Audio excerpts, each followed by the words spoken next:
Welcome back to another fun-filled show. I'm your host, T. is Blanchard, aka Free Blanche, aka Blanchard Damas, aka Blanchy Kruger. And today I have a special guest. This young man right here is one of the most brilliant people that I know. Truly, he is truly brilliant. We're gonna talk to him today about, I guess, everything. Uh, what's up, the real ISO? What's happening? What's happening, man? I'm not that brilliant. I'm just a reader, and I ask a lot of questions. No, he's being modest, y'all. He's being modest. Um, so I guess before we get started, what do you actually do? You're a teacher? Now, I'm a STEM tutor. That's my business, but that's just like that's my business. But I do have a 9 to 5, so Okay. I'm trying to Okay. get out of this, matrix.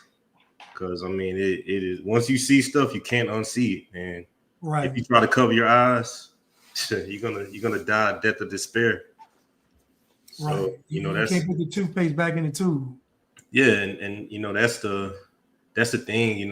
When you ask God to show you something and He shows you, then it's on you to obey the revelation and believe it. If you don't, Right. you should never have asked, because it's like God is not a God of vanity. He's not just gonna show you things just to show how cool He is or trying to flex. It's always for a purpose.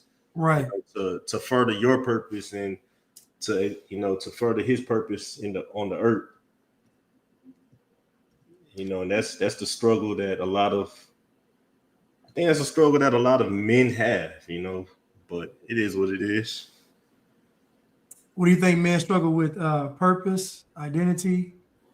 Well, your purpose and your identity are they're linked. They can't Yeah. separate the two. But once you know who you are, then you have you once you know who you are and you try to it's like a square block trying to fit in a circular hole. You keep trying to put yourself in that circular hole. You don't belong there because you're disobeying the revelation that was shown to you.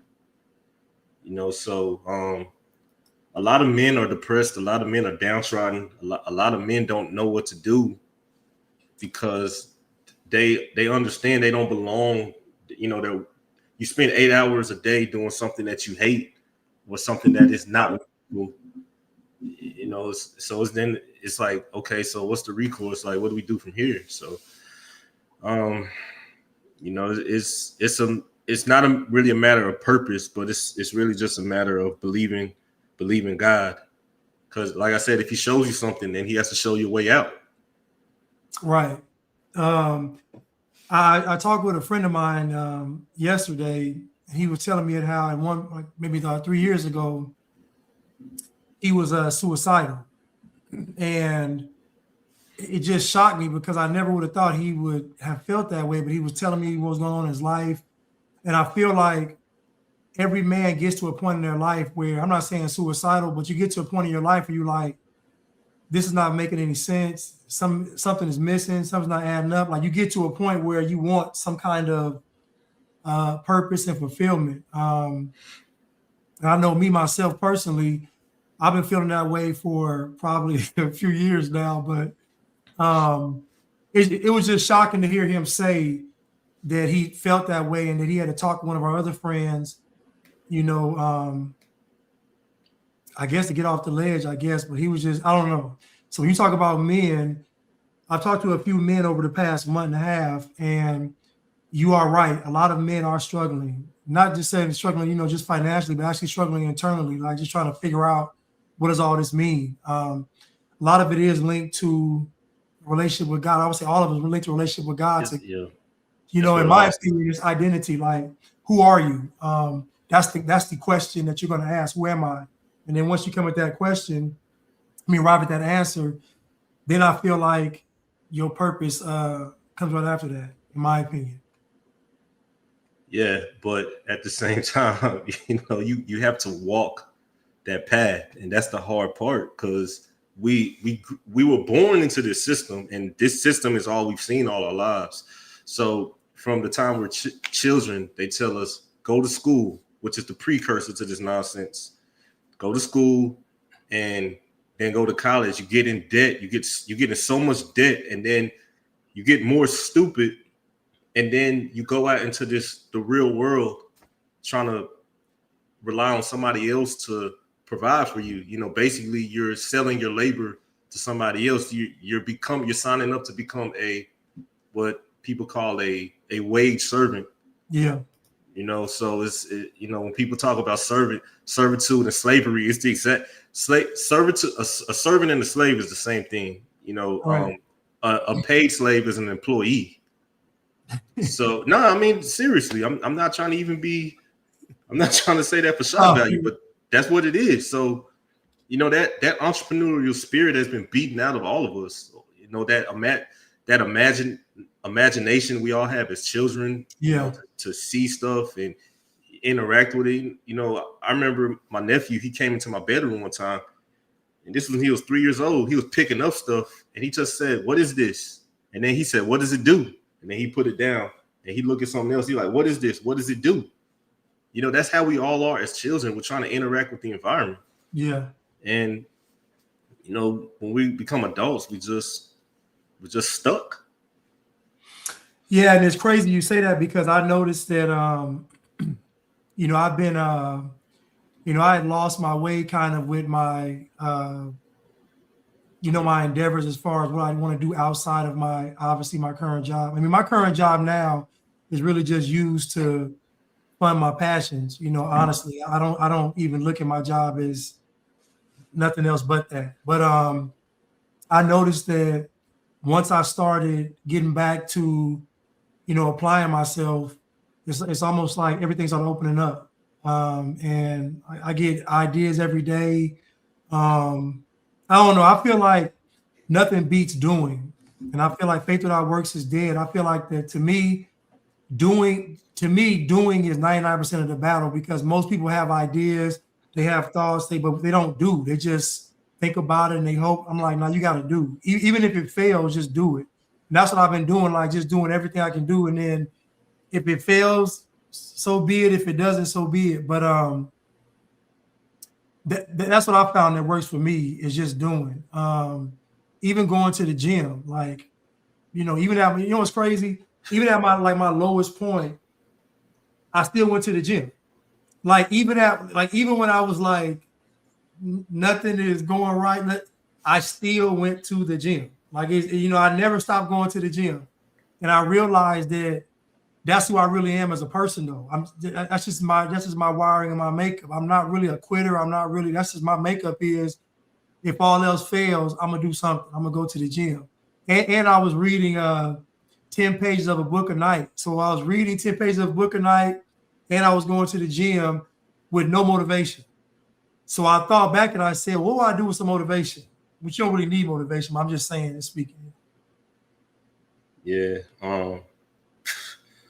Yeah, it's in order to do, you have to walk in faith, because most people don't do because they're scared. Right. And like I said, you know, we've been born into this system it's conditioned us to expect this system to provide for us, when we all should be building stuff. We should be innovating things. You know, we're in a recession right now, and I only see one way out of it. And that's that we all have to become producers on an individual level. Right. I agree. You know, we gotta, you know, if you have a backyard, you gotta plant a garden. You know, you gotta be able to make things. You know, everything is here. Everything we need is here in this land, right. You know, so, but, you know, they're just gonna keep spending money and just plunge us into inflation. You know, we gotta be able to counteract that somehow. Yeah, man, and I agree with you 1,000%. I got my backyard right now, and it's crazy because I got a friend of mine, and he does like the those compost. He like makes the compost boxes, you know, like the big to put, you know, the plant. He makes those, and I was just thinking, like, I remember last summer he was like, "Man, I got my whole backyard set up." He's like, "I can come do yours too," but I was like, "Man, I don't know." And now I'm like, I need to do it. You know, even my next door neighbor, she did her backyard, but she she's never here, so all her plans died. But I agree with you, man. I think it's some kind of power in us putting our hands to that dirt, planting seeds and cultivating something to growing. I think it's to me it's like a divine thing to do. I feel like God's like a farmer, with seed time and harvest. And so what you're saying is 1,000% correct. Is that we're not going to get out of this working a 9 to 5. It's just not going to happen. Like we're going to have to step outside of our comfort zone, step outside the box. And in my opinion, there's millions of ways to make money.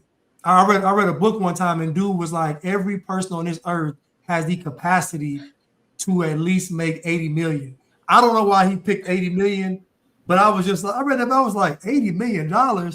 But he was just talking about the infinite possibility of a person, like how many ideas you have, I'm gonna say how many gifts you have, how many talents you have. All that put together could generate $80 million. I don't know. I believe. Yeah. I believe it. I don't believe in scarcity. I don't, our economic principles are based on the principle of scarcity. And I think we live in a world of abundance, but that is part of the programming. Yeah.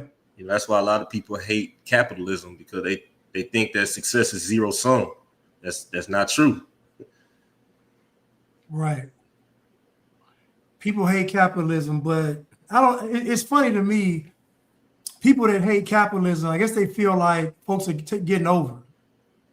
I guess they feel people are getting taken advantage of, but I'm like, if I do all the blood, sweat, and you know what else, the real ISO, you know what else?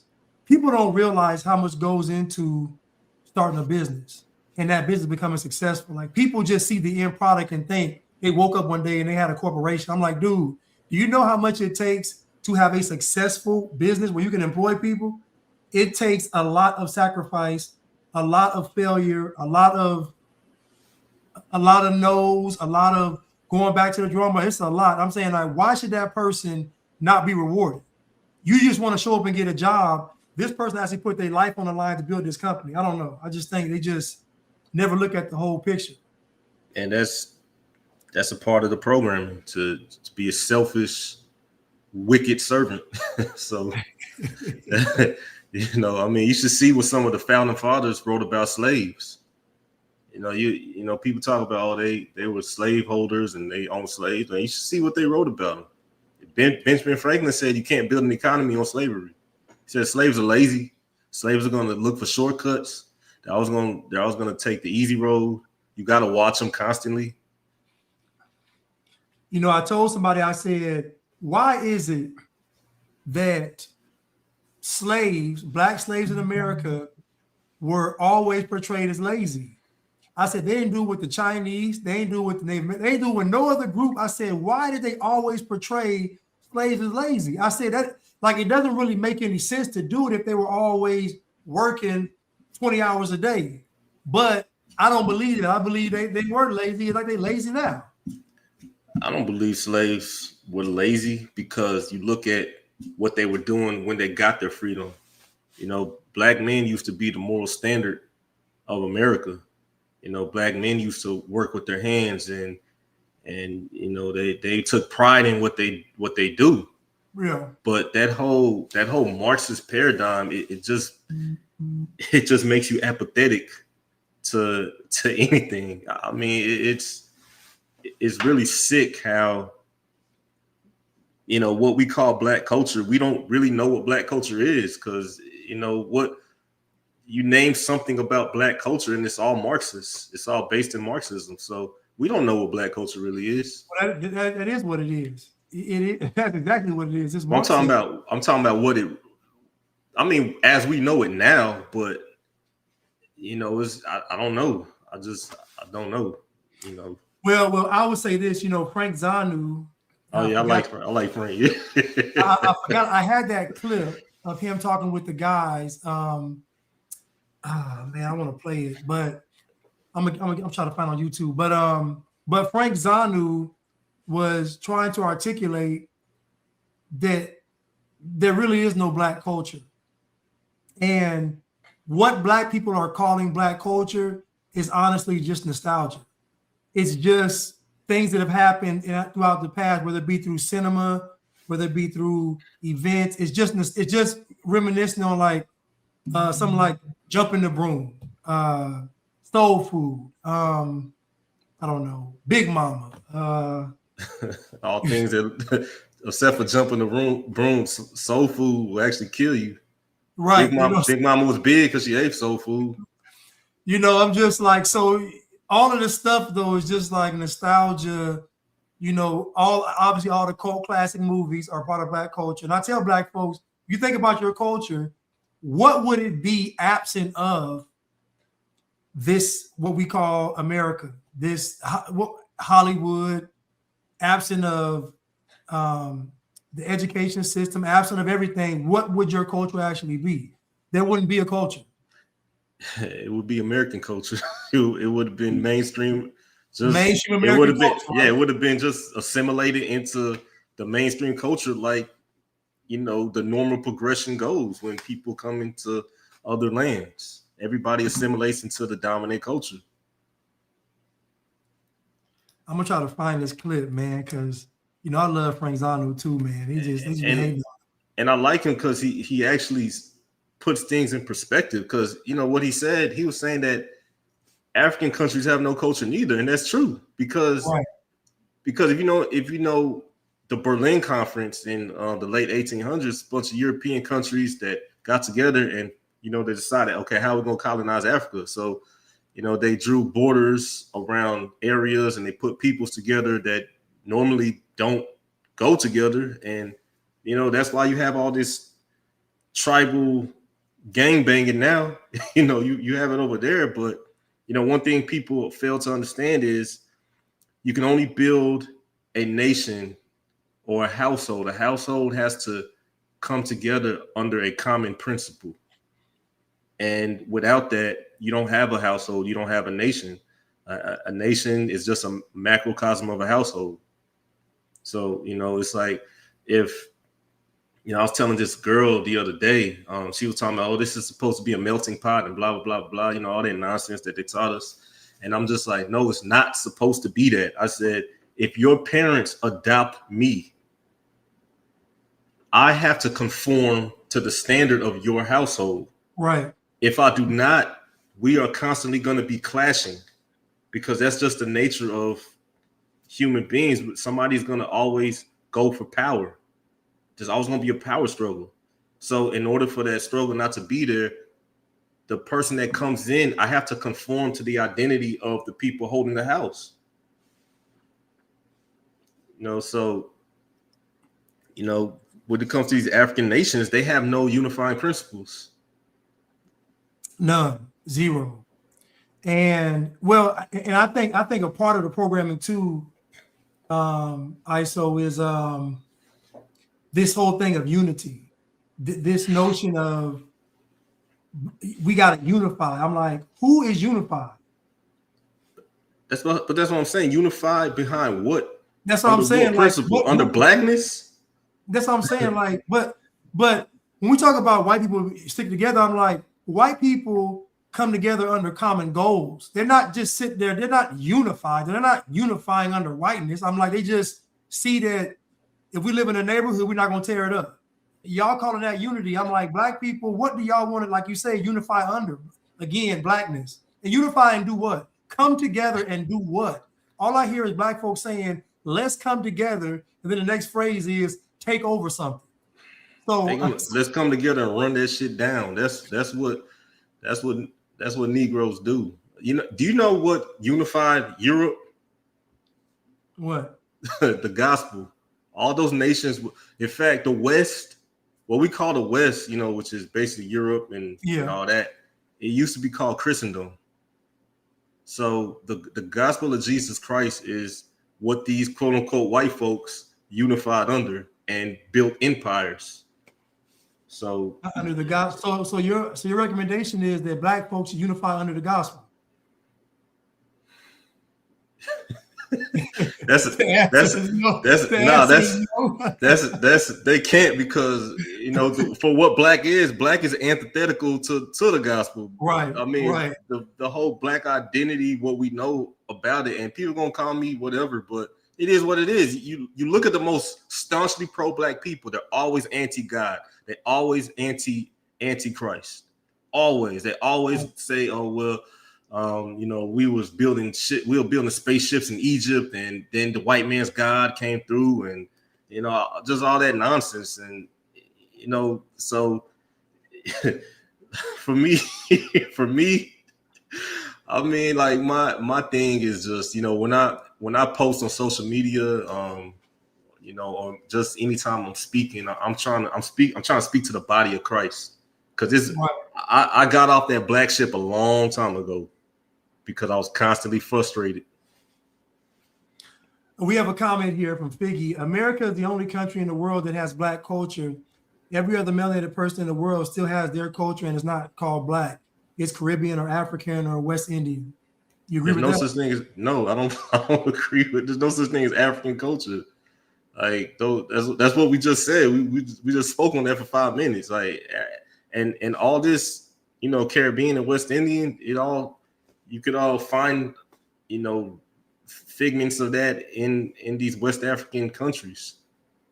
So I guess my question is, so you would say that Haiti doesn't have a culture? Haiti has a culture. I'll say Haiti has a culture. So like Jamaica has a culture. Yeah, I'll say Jamaica has a culture. But you got but see the reason why I'm saying those have culture and African countries don't is,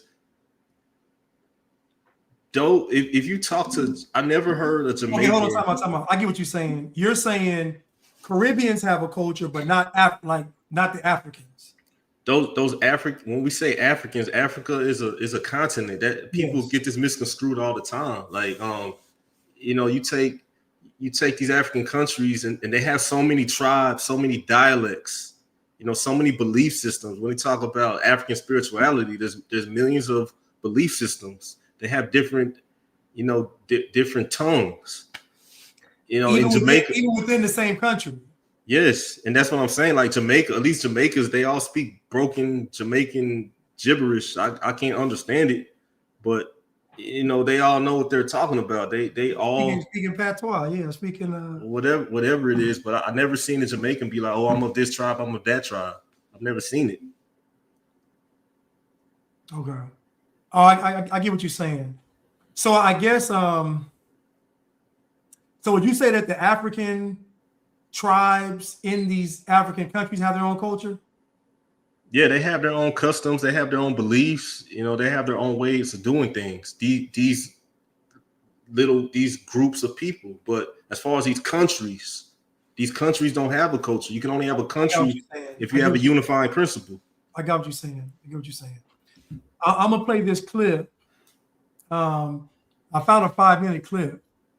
And they're saying that Dave Anderson cooked frankzanu, but you know how he probably just boiled some water. Black folks love saying somebody got cooked when they didn't. Let's see if we can see it. Let's see. Okay, it's kind of small, but we can try to make it happen. Let's see. But there are many talented skills. They have to import it, even if it means by force. They bribed. Japanese did it. But how you think you would have been imported in this country had we not fought for these rights? What right? Tell me the right. The right for naturalized citizenship, the right for civil rights. But you can't. So say for example, you can. Let's pretend that we're on Earth 2, and let's pretend that Earth 2 is an alternate universe, just like us, except for one particular change. And that one particular change is segregation is still in place. White supremacy is the law of the land. If it's white, you're right. If you're black, get back, regardless of where you come from. Now, let's say that you did apply and you became a citizen. You would automatically be a second answer. They would say, get your black ass to the back of the bus. You can't do this. You can't do that. Do you know that when you became a lawyer in this country, up until black people started becoming lawyers, there was no such thing as a bar exam? They created bar exams to bar us from becoming attorneys. Yes, when we got the listen, man. Hold on, man. Listen, man. Black people are masters at taking a word like bar exam and then flipping the word to say they barred us from being a lawyer. Bar stands for British Accreditation Registry. For anybody that didn't know that, I mean, like I'm at the point after 2020, I don't believe anything niggas say, and I'm gonna forgive me for using that word, audience, but that's the only appropriate word that I can think of, because I don't want to just label all black people. But when niggas talk, like I'm just like, you're lying, it's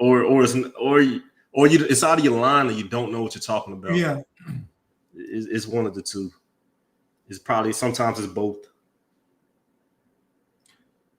So, so let me see. The first bar exam in the U.S. was an oral exam held in the Delaware colony, 1783. I'm trying to find. You said it was called the British Accreditation Registry.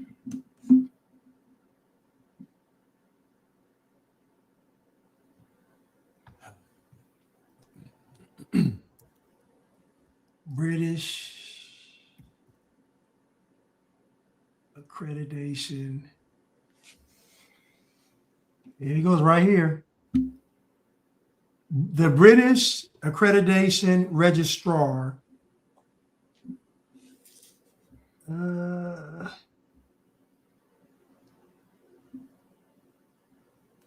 me see.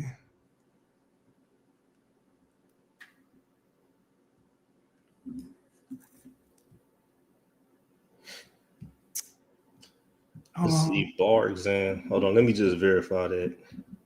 I could be wrong. I mean, I am a nigga now.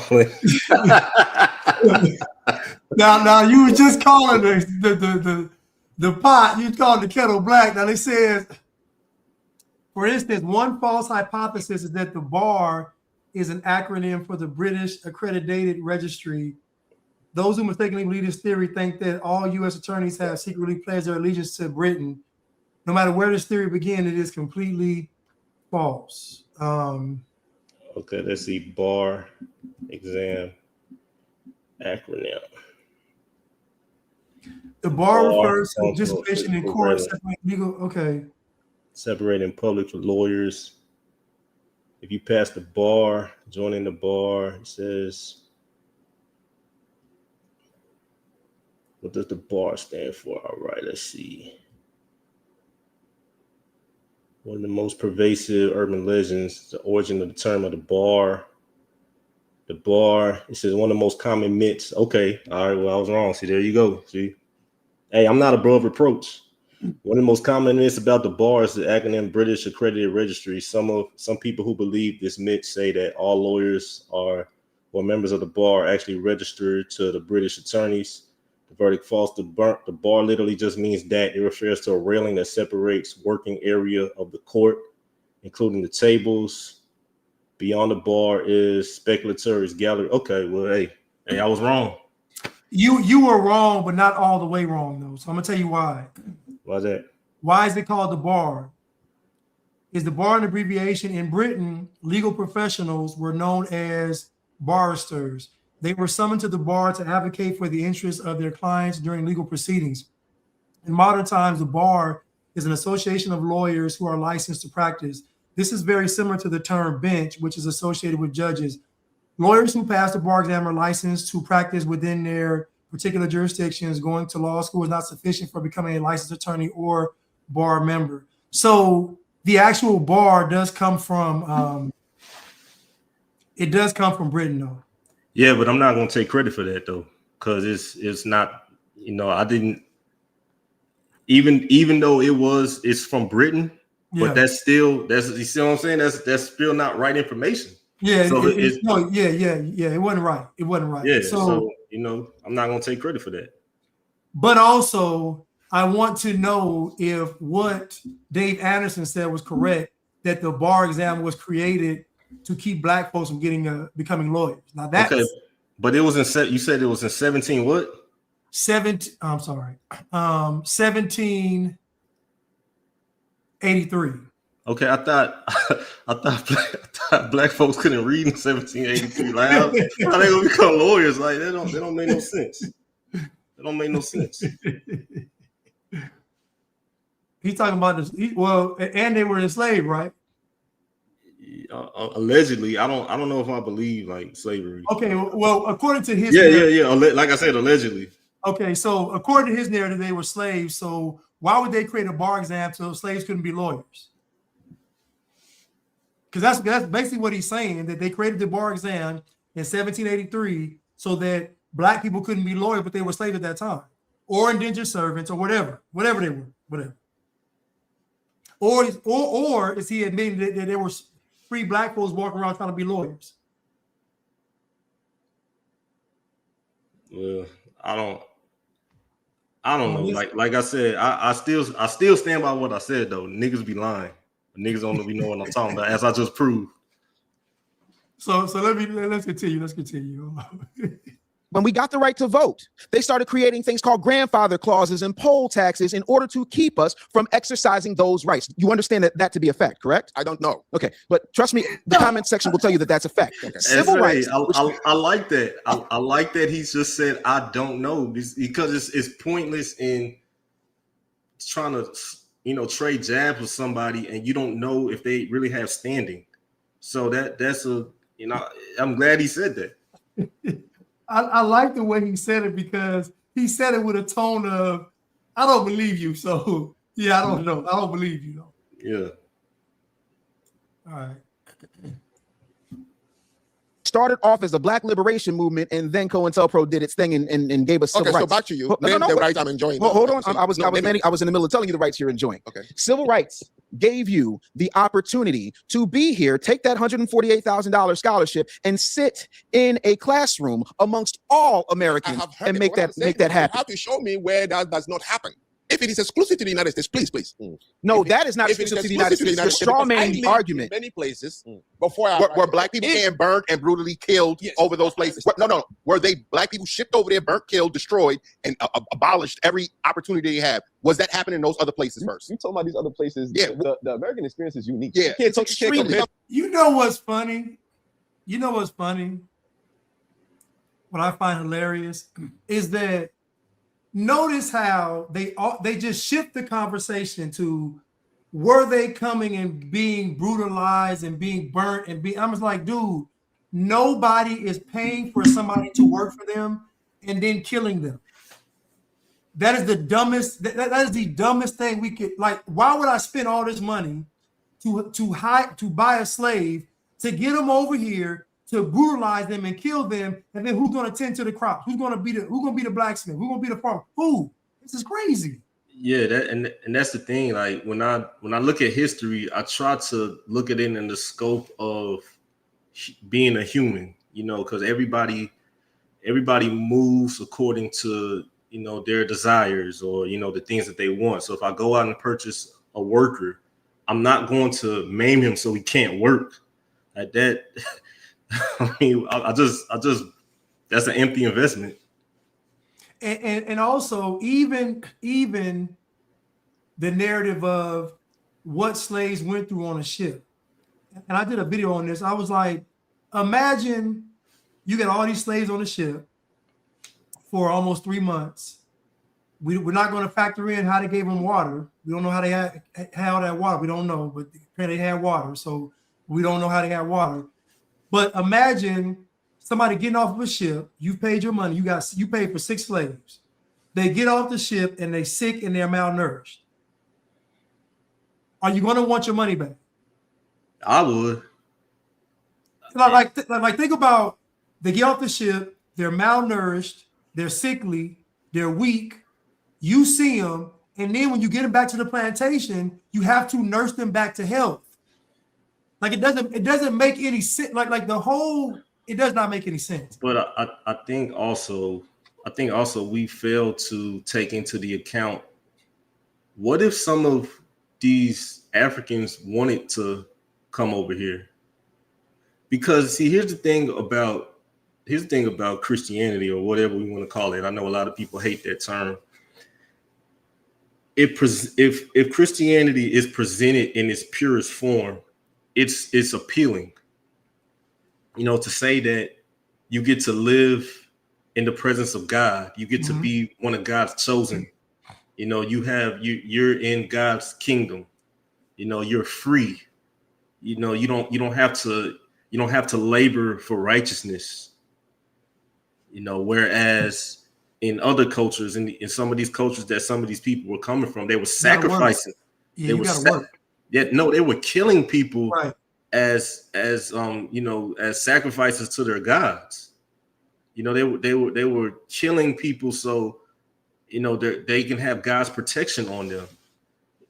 So it's like if I'm just gonna be tongue in cheek. It's like, okay, serve the white man's God and live, or serve the bush God and die, or die and live, or live in a miserable condition. So it's like, which one is it? And we fail to take that into account when we're talking about history. I'm sure there was a lot of skullduggery going on because it's common to humans, but I'm sure that some people did not want to stay in the conditions they were in. Listen, and I know, let's just take black folks. When they saw them pull up on them ships, they was already packing their bags or their little sacks. When the white man, when they pulled up and they saw him, they was already wanting to leave. And so I agree 1,000%. They're trying to leave now. It's 200, 300 years later, and they still trying to leave. So I mean, man, yeah. Look at you. What happens when every black person comes up? What does he do? He go around white people. Exactly. he don't stay. And to be honest, he'd be a fool to stay. Look what happened to what's his name? Young Dolph. Was that his name? Young Dolph? Or Young Dolph going to get some cookies in the neighborhood that he probably shouldn't have been in anymore. Or what's his name? Nipsey Hussle. Even though they say it was a CIA conspiracy to kill him. Man, it wasn't no. I don't believe. No, I'm playing, but I'm just saying. So y'all making these rappers bigger than life, man. Stop. Yeah, we got to look at history with the lens of these were people. What would I have done as well? Right. We have to look at that too. So, yeah, man, I just think that a lot of it's just cap. I mean, it's just a story that's meant to sound a certain way to get you to buy in, to get you to just ultimately hate white people, hate America. That's just. It's not about hating white people. It's about hating the gospel of Jesus Christ. That's what it's about. Yeah, well, that's the roundabout way. So the roundabout way of hating the gospel is hating white folks, because they say that's the white man's religion, that's the white man's Bible, that's white Jesus. They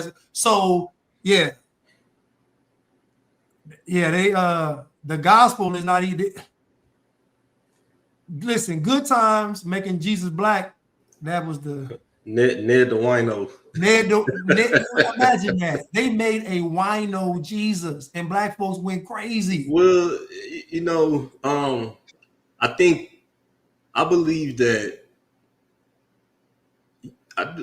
that making gods in our own image is something that's common to all peoples. Yeah, I think that's just what it is. So it's, if black people had the hegemony, then we see Jesus with nappy hair and but he go to difference though, man. He go to different. And I know, when Jesus is white, he got all his powers. When he's Asian, he got all his powers. When he's Hispanic, he got all his powers. But when he's black, for some reason, he lose a lot of his powers, man. He can't walk on water no more. He turned the water into Hennessy. Like, he lose a lot of his powers, man. So, Mad Dog, or what's it called? What's that drink? Yeah, man. Black Jesus ain't got the same. He ain't got the same power, man. Nah, he ain't healing nobody like he's supposed to. He ain't getting on the cross. You can forget that. Yeah, but I mean, my point is that black people tend to point a hypocritical finger at everybody else. You give black people power. You know what that old saying, give a man power and you see what he's really about. Mm-hmm. It's the truth. And what does it say in Proverbs? When the righteous rule, the people rejoice, but when the wicked rule, the people mourn. Mhm. Look at some of these cities where. No, I don't want to go there. I don't want to go there. I don't want to beat up on black people. Do you believe that they were getting that there were black people here in America? Yeah, that's not hard to believe. I mean that they were actually taking slaves from America, like taking black ones already here to be slaves. To what I think I know, some of those Native Americans tribes were actually what we call black. But you just never know.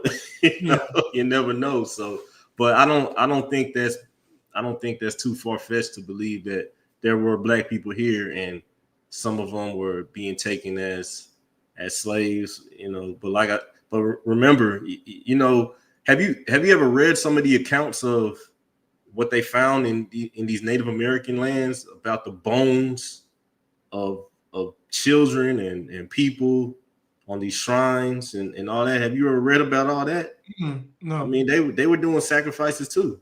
Yeah. They were doing child sacrifice. So I'm telling you, like the gospel.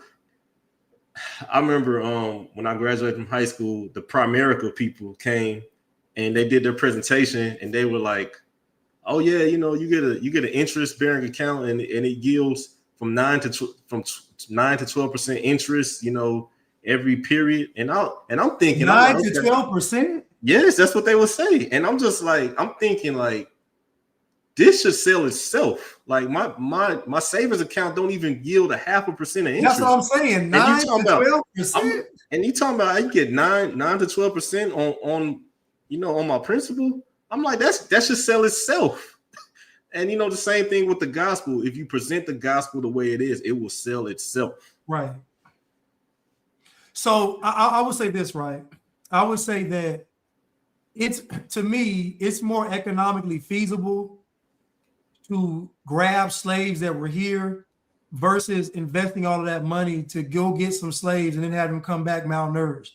I just think that it's economically, they said that even when you had a slave ship, right, the slave ships had to be accompanied by armed ships. So it's like, it's a lot of stuff that went into going to get 250 to 600 slaves. Like, it's just a lot of manpower, a lot of money, a lot of time.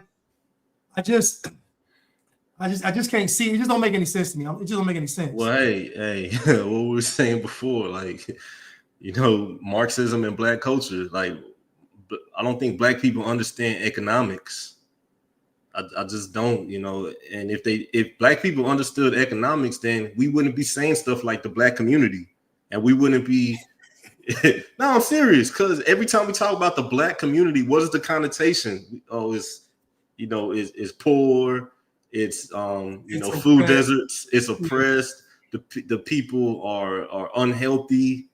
It's all a mismanagement of resources. And the greatest everybody, the one resources we all have is these hands right here, this body, this vessel that we move in.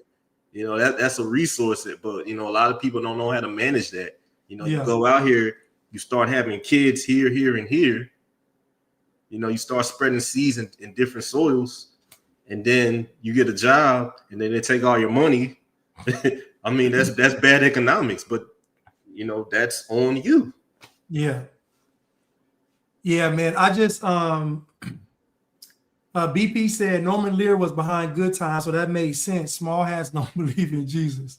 Oh man, we gonna get there. We gonna go there. I thought it was a funny comment because you know what's funny? Norman Lear sat down with the Black Panthers, and from that meeting, they told him that they wanted to see a black family that was well-to-do.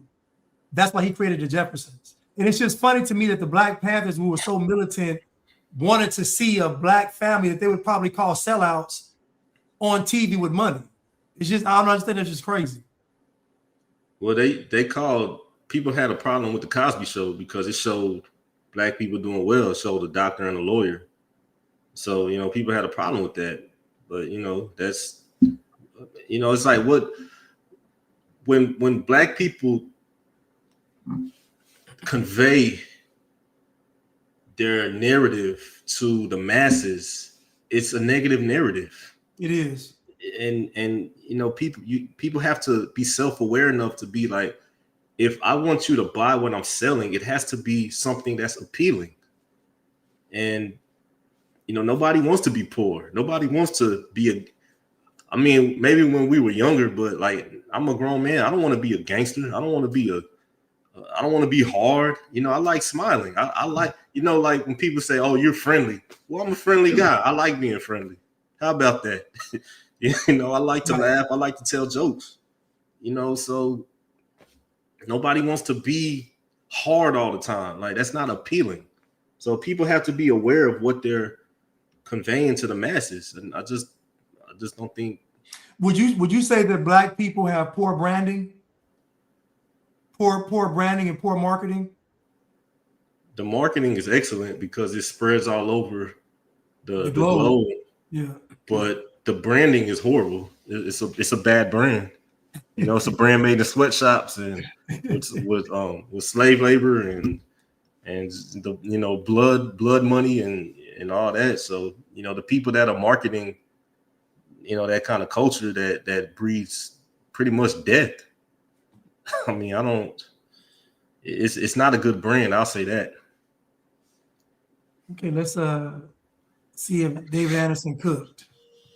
You can't compare to these other Okay, places. there is something you're missing. Mm. I think you understand. Hold on, When you take somebody as a slave, as it happened in Northern Europe, the whole of Northern Europe slaves, right? Absolutely. As it happened in Africa between tribes, Mhm. as it happened in Asia with the Mongols, as it happened in the Middle East with the Ottoman Empire, slaves have been taken. The condition is never something anybody is ever comfortable with. So what you're describing, my head was busted. Yes, you are in a slave condition. They took you and they said, you're going to be my slave. Mm. Let's not begin to say what they did to me. Mm. But you're trying to make an argument that, oh, when slavery was over and I fought for civil rights, it's why you came here. I would buy that argument. I'll bow to you if you told me that was exclusive to the United States, because other countries do not allow black people to go to anywhere, which is not in the text. Now tell me what I'm benefiting. Again, No, he said it. Please, go ahead. I'm telling you No. Name it at items, please. Just name the item. that you're benefiting from. Yes. The reason that you were able to. No, what is the item? It's a business relationship I have with the United States of America. I Mm. brought money, I pay taxes on my money. The reason you were able to do that is because of. I'm asking you, give me the benefits. I can't. Exactly. I can't. so let me I don't. Frank, here's what I need you to understand, right? Immigration is not something that You notice how Frank asked him a basic question. Give me the tangible benefit. Tell it to me. List my benefits. What I came over here now. Tell me, what am I exclusively getting for coming to America? Tell me what I'm getting. The one guy says he can't answer, and then Dave is about to go into something about immigration, and so I'm pretty sure he's gonna give a long-winded answer. Well, you know, that's the thing.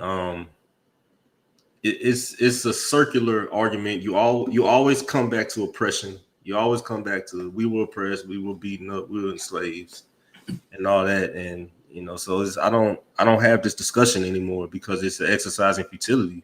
Right. Like I said, I am truly convinced if the body of Christ really understood who we are, I think the world would not be so chaotic anymore. You know, if you look at how God chose Israel, which was a shadow, it was actually a shadow of what we have now. You know, what did he choose them to do? He chose them for himself so they can be an example to the other nations, so they can bring forth righteousness to the nation. But what was God's accusation in Revelation? You know, it says that they made the nations drunk with you know, with their idolatry and their harlotry, their fornication. Right. You know, so you know, that the duty of the body of Christ, you know, the Bible calls us a holy nation, a nation of priests. You know, we are supposed to be where people look at to see, you know, what is righteousness. And, you know, we have all this infighting and, you know, then, you know, I mean, when I read what Christ said, about how nobody's going to be able to take the kingdom anymore, and how he told the lady, he said, you're no longer going to worship in this mountain or Jerusalem, but you're going to worship in spirit and in truth. Right. So the true believers, it's a spiritual thing now. And so, you can say what you are, you can say you're Baptist, you can say you're Catholic, you can say all that, but what spirit are you walking by? And what fruits are you showing forth?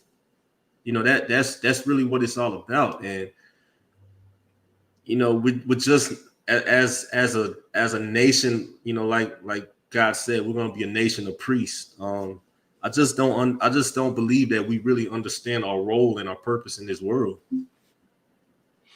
Yeah, and again, I think the same struggle that believers have is the same struggles that we would say the average man has, which is identity and purpose. And I think that believers aren't sold on, like you just said, what our role is, because they don't understand who we actually are.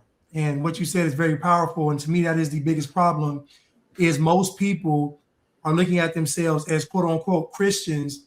That's not really a spiritual connection. That's more of like a label, or it's kind of like Christianity being co-opted, kind of, you know what I mean? And it's kind of like what you're talking about is the actual spiritual Israel. Yeah, being spiritually Jewish, being spiritually Israel, these are spiritual things. So it's not really nothing that's tangible. You can't really grab it or touch it. And it was always a spiritual thing. That's why this whole Zionism thing is just, I mean, I haven't seen so much heresy. Oh my goodness, being pushed. I mean, it's like scary. It's actually scary. You know what though? I can't really blame people, because again, it is how we're taught. One thing that I have to disagree with you on, is this whole end times thing and the whole Antichrist thing. I'm of the belief that the end times have passed already. And the reason I say that is because if you read the Bible, it will clearly tell you that even just the birth of Christ, that was a sign that the end was near. In Revelation, you look at the first chapter, what does it say? It says to show his servants the things that must quickly come to pass. They were always saying the time is at hand. What does that mean? That means it's so close I can touch it with my hand. And all that destruction that happened in Revelation, you had destruction and then you had glory. That's been documented in history. If you read the War of the Jews in Josephus, he said that the Daniel 9 prophecy was fulfilled already. And so it's like when we look at stuff that happens in real time, and people are saying, oh my gosh, like, the world is ending. Like, we're not the first generation to think that. Generations before us thought the same thing, and it never happened, and they just died. They died a miserable death because they didn't stand up and fight. So what do you think is going to happen? You think we're gonna die if we don't fight? We're gonna die. We're gonna get conquered if we don't get our act together. Whoa. No, I'm saying, if it's not the end times, let's just say it's not the end times. What do you think is going to happen when it comes to Christ's return? Christ already returned. That's what I'm saying. Christ already returned. And if you look at the nature of how he said he was going to return, he said, I'm going to come in the clouds, sitting on the right hand of power. And if you look in the Old Testament, every time that we talked about God coming in the clouds, it was always judgment. It was always destruction of a nation. Mm-hmm. So Revelation is about the destruction of that old covenant nation. So, you look at Galatians, we read this all the time about how, we're of the Jerusalem that's from above, and how, what's his name? The Jews, how the old covenant Jews were actually from Jerusalem Jerusalem that's in bondage, they were the children of Hagar, and we're the children of Sarah. Mm. You know what I'm saying? So it said, and what it say? Cast out the bondwoman. You know, her children cannot dwell in the same houses as us. You know, and then when Christ was talking about, you know, the disciples were like, wow, look how big this temple is. And then Christ said that I'm going to destroy this temple. He said, now the stone is going to be left upon the stone when I'm done with it. And that happened. You know, there's no temple in Jerusalem now. You know, and then you look in Revelation, people don't read Revelation carefully. You know, when it says that I was in the spirit, that means he's having a spiritual vision. He's not seeing something in real time. So a lot of times it said I would see things in the spirit, and it said I saw the new Jerusalem coming down from God. You know, so it's like, what does that represent? You know, God is now dwelling with his people. You know, that's the fulfillment of the Feast of Tabernacles. So when it comes to, so this is what I'm trying to ask. So okay, is there going to be an end to things? No, because in the Old Testament, if you look, it says that it talks about the son of David, the Messiah. It talks about the Messiah. It says to his kingdom there will be no end. It says that, you know, it's going to be a perpetual kingdom here on earth. Yes, the thing is the Bible deals with man on earth. The Lord's Prayer, he said your kingdom come, your will be done on earth as it is in heaven. That and look, like that prayer, he's teaching us the model how to pray. Christ, I don't think Christ prayed that prayer because it said, forgive us our sins. Like, did he have sin? I don't think he did. I mean, according to what I'm reading, he didn't have sin. So why would he need to pray that? So he's teaching us how to pray. And then you look at Revelation, I think it's 22. It's out of 21 to 22. It talks about the gates. And it says outside the gates are dogs, whoremongers, anything about, basically he's talking about the black community. You know, it says, no, you read it. Hold on, I'm gonna go to that right quick because it's like, so I guess my question for you is, so what you're saying is what we're seeing now is just going to go on and on and on forever. If we don't get our act together, we are Christians. Okay, let's say we don't get our act together. Let's say we don't get it. We're going to be destroyed like all those other generations where it's like me and Chuck did a live a year ago or a year and a half ago, and he was talking about how in Constantinople, that was a major Christian center in the old world, and how, you know, the Muslims, they were marching in to conquer, and they stayed in the church praying that God would send an archangel, and that didn't happen. And guess what? That church, that the church of it's called Hagia Sophia, the Holy Wisdom, it is now a mosque. So when we don't do our duty here on the earth, we're gonna get conquered. And that's just look at what's going on now. We are slowly losing our freedoms. So Christ Christ is not coming. That's it. Christ is here. Christ already came. That's what I'm saying. Christ already came. Christ, where did it say that Christ is gonna make his abode? He said, me and my Father, we're gonna abode in the believers. You know, so Christ is not dead. Christ, because here's the thing. If you read Matthew, you know, it talks about how the destruction of Jerusalem is coming, and it says that these things, it said this generation will not pass until these things happen. Yeah. You know, so 40 years later, when the temple got destroyed, that was a sign that God was with the Christians. If you read Acts, who was the main persecutor of the church in Acts? I don't know. Tell me. The Jews. So it was always about who's God's people were. You know, you look at Paul's letters. what did Paul keep? What was Paul's affliction? It says these Jews, they keep bothering me. You know, so you know, when they got judged, you know, like Christ said, the judgment was going to happen. That was a sign that the Christians were the real people of God. They were the real chosen people. You know, so somewhere along the line, we didn't get that memo. And now most churches teach that the Jews, that God is going to come back and do something with the Jews, and they're all going to go to Jerusalem and all that. And, you know, it's just like, I mean, if it says that 2/3 of the land is going to be slaughtered.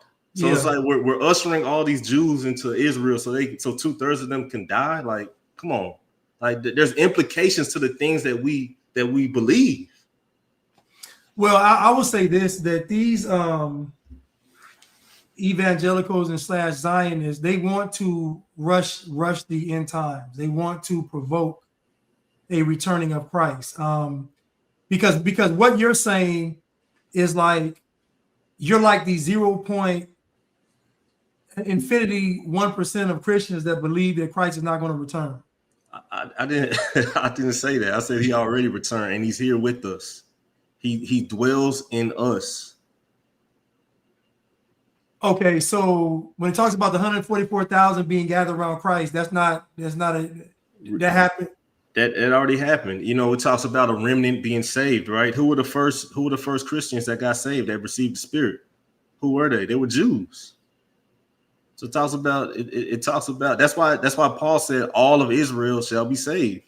And what did he say? He said not all that are Israel are of Israel. He said that.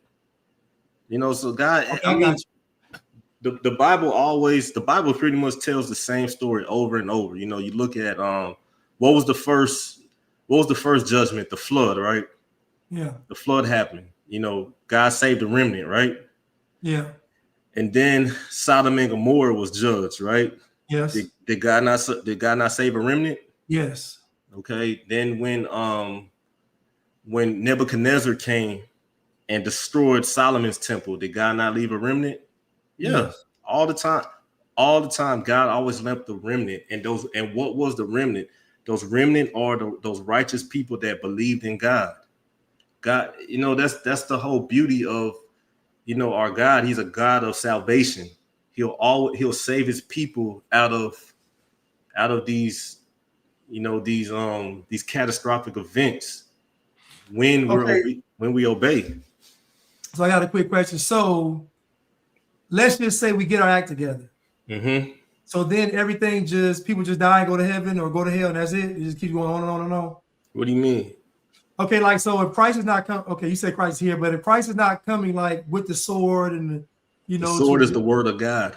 Okay, Christ coming, yeah, okay, Christ coming with the word of God, yes, Christ is the word, but yeah, come with the word of God. Okay, so Christ not coming in the clouds to exact vengeance. I'm saying, so basically, people will just die and go to heaven or die and go to hell. That'll just be like this, and that'll go on forever. I'm not going to answer a question that I can't really flesh out. Okay. But I will say that Christ did bring the kingdom. Christ, when in Samuel, in the book of Samuel, I think it's the 1st or 2nd chapter, and it talks about, which one is it? 2nd Samuel. It tells David, Nathan tells David, he says, you're going to have a son, and God's going to be a father to him, or God is giving him the prophecy. He said, you're going to have a son. I'm going to be a father to him. He's going to be a son to me. He's going to build my house, and I'm going to set up his throne forever. So that was the son of David. The son of David was Solomon, right? Mm-hmm. What did Solomon do? Solomon built a house. He built the temple, right? Mm-hmm.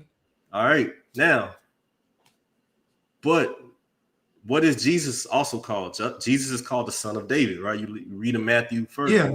First Matthew said the genealogy of Jesus Christ, the son of Abraham, the son of David. Mm-hmm. Jesus is the son of David, right? God was a father to him, or God is a father to him, right? And he was a son to God, right? And he built a house. This house is what we call the church, the temple of God, where God dwells right? Mm-hmm. So that it's like, and I just think that look, I'm gonna tell the audience like this. I'm gonna tell you like this. I didn't want to believe this when I heard it. I got into a deep depression for 3 weeks because I was just like, it's like this, it can't be. I was like, this world. I'm like, as sorry, and it was like on the heels of the scamdemic and all that, and when everybody was scared, I'm like, this is the world that God left us. And then it all made sense, because the church is supposed to be the light of the world. When the light is not, if there's no light, what's going to happen? There's going to be darkness, and that's what we see. I'm telling y'all, I did not want to believe this. I fought it hard. I was like, no, Christ got to be coming back. Christ got to be coming back. But then, I just had to humble myself and just, let the script, or let what's written teach me, instead of, listening to what other people were saying about the scripture. I have a question. Do you believe that people go to heaven? Do I believe that people go to heaven? Yeah. I mean, it says that he who believes shall never die. Okay, because bypass seems to say that we're not going to heaven. I guess we're going to be on here. Well, now, because I used to believe that too. I used to believe that we're going to be asleep until Christ comes back, and then there's going to be a resurrection. But I mean, you think about it, what is resurrection? Is passing from death to life. Yeah. What was Paul talking about? He said that you were dead in your sins, but now God has made you alive. Is that not a resurrection? Yeah, I mean, spiritual one, yeah. Yeah, that's what it was talking about the whole time. I don't even know if when it talks about in the garden, what it talks about, like, you're gonna die the death. It says you shall surely die. When I looked at the Hebrew, it said that you shall die the death. Now, I don't know if that's a Hebrew idiom, but that's literally what it said. You shall die the death. So it's like, okay, well, what is the death? Oh, you're saying the death is in something specific, not a, like, something beyond a regular death. Well, that's literally what the Hebrew says. It said you shall die the death, but we translate it as you shall surely die. Now, that may be an idiom properly translated. Yeah. I'm not sure, but when I read, and it talks about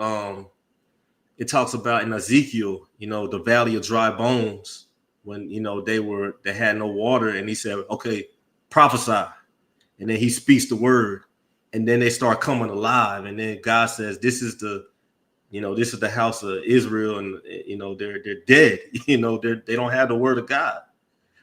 So it's so hold on. So you listed. I want to. This is fascinating to me.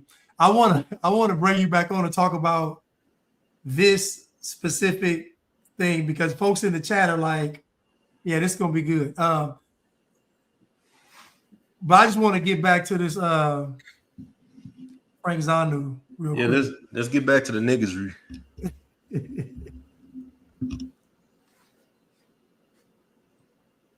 Is unique to America. No one ever said it was. That's the straw man argument. That's not what I'm on. Here's what I am on. Are you familiar with the Nuremberg laws? What? The Nuremberg laws. Yeah, in Germany? Yes, in Germany. Okay. Do you know where those came from? No, I don't. No. See, Hitler went on record. No, let's talk about no. I'm not giving you Black Americans. I just want to say that. You give me too many history lessons. No. I can verify. Because you don't know the history. I'm not going to follow you because you're not a history expert. No. So don't give me histories like as if you're teaching a high school kid. Just no, I'm not trying to teach a high school kid. Questions, and you said we're going to have this discussion. But to go to Nancy, I wasn't born. I wasn't. No, you're missing. I'm trying. Trial. I am asking you to tell me. I'm working in this country. But look, what is that one right that you can take? I'm enjoying. Okay. You have the right to be a citizen here, which you would have not been. The Americans, they wanted Frank, it, and they gave it to Frank. We're gonna let him talk. We let you talk. Let him have his moment. You have the right to sit down in a classroom and pay for tuition that you would not have been able to do in any place in the United States, with very few exceptions, if it were not for civil rights. That is an irrefutable fact. And the reason I was bringing up the Nuremberg laws is because Jim Crow in and of itself was so bad that Hitler modeled the Nuremberg laws off of Jim Crow. And I'm not trying to give you a history lesson, but there's a lot of history that comes with foundational Black Americans that you do not know that would change your perspective. We came here for this conversation, not so much to try and convince you or you to try and convince me, but to have a exchange of ideas so that you can understand our perspective and we can understand yours. When we had our initial phone conversation, we talked about the importance of people understanding that you are not coming from a place where you're trying to demean people and people are threatening your life. And, your team is like, should we call the FBI? And you're like, nah, but this is insane. To the point where when we were talking, you said, well, this group, Foundational Black Americans. I said, no, Frank, it's not a group. It's a lineage. That's what it means. What I'm saying. Please ask me the questions. I don't like the too long because the things you're saying, I can't verify them. I wasn't there. So when you say something like that, you're forcing me to say, should I concord and say it's true? No, I'm not trying to get you to agree. And again, this is why I don't. I'm sorry. This is why I don't even have these type of discussions with Black folks, because what Black people do is they do a lot of word salad, and the audience thinks that they're actually saying something but not saying anything. He's asking the same question: what is the tangible right that I have? What do I have from quote unquote civil rights or quote unquote Black people? What was I given? Tell me. Because if America is offering me citizenship and America's offering all this stuff, what did y'all give me? What? Well, I think that's a question that Black people really have to answer. Like, what did the civil rights movement accomplish? And basically, it just pretty much it pretty much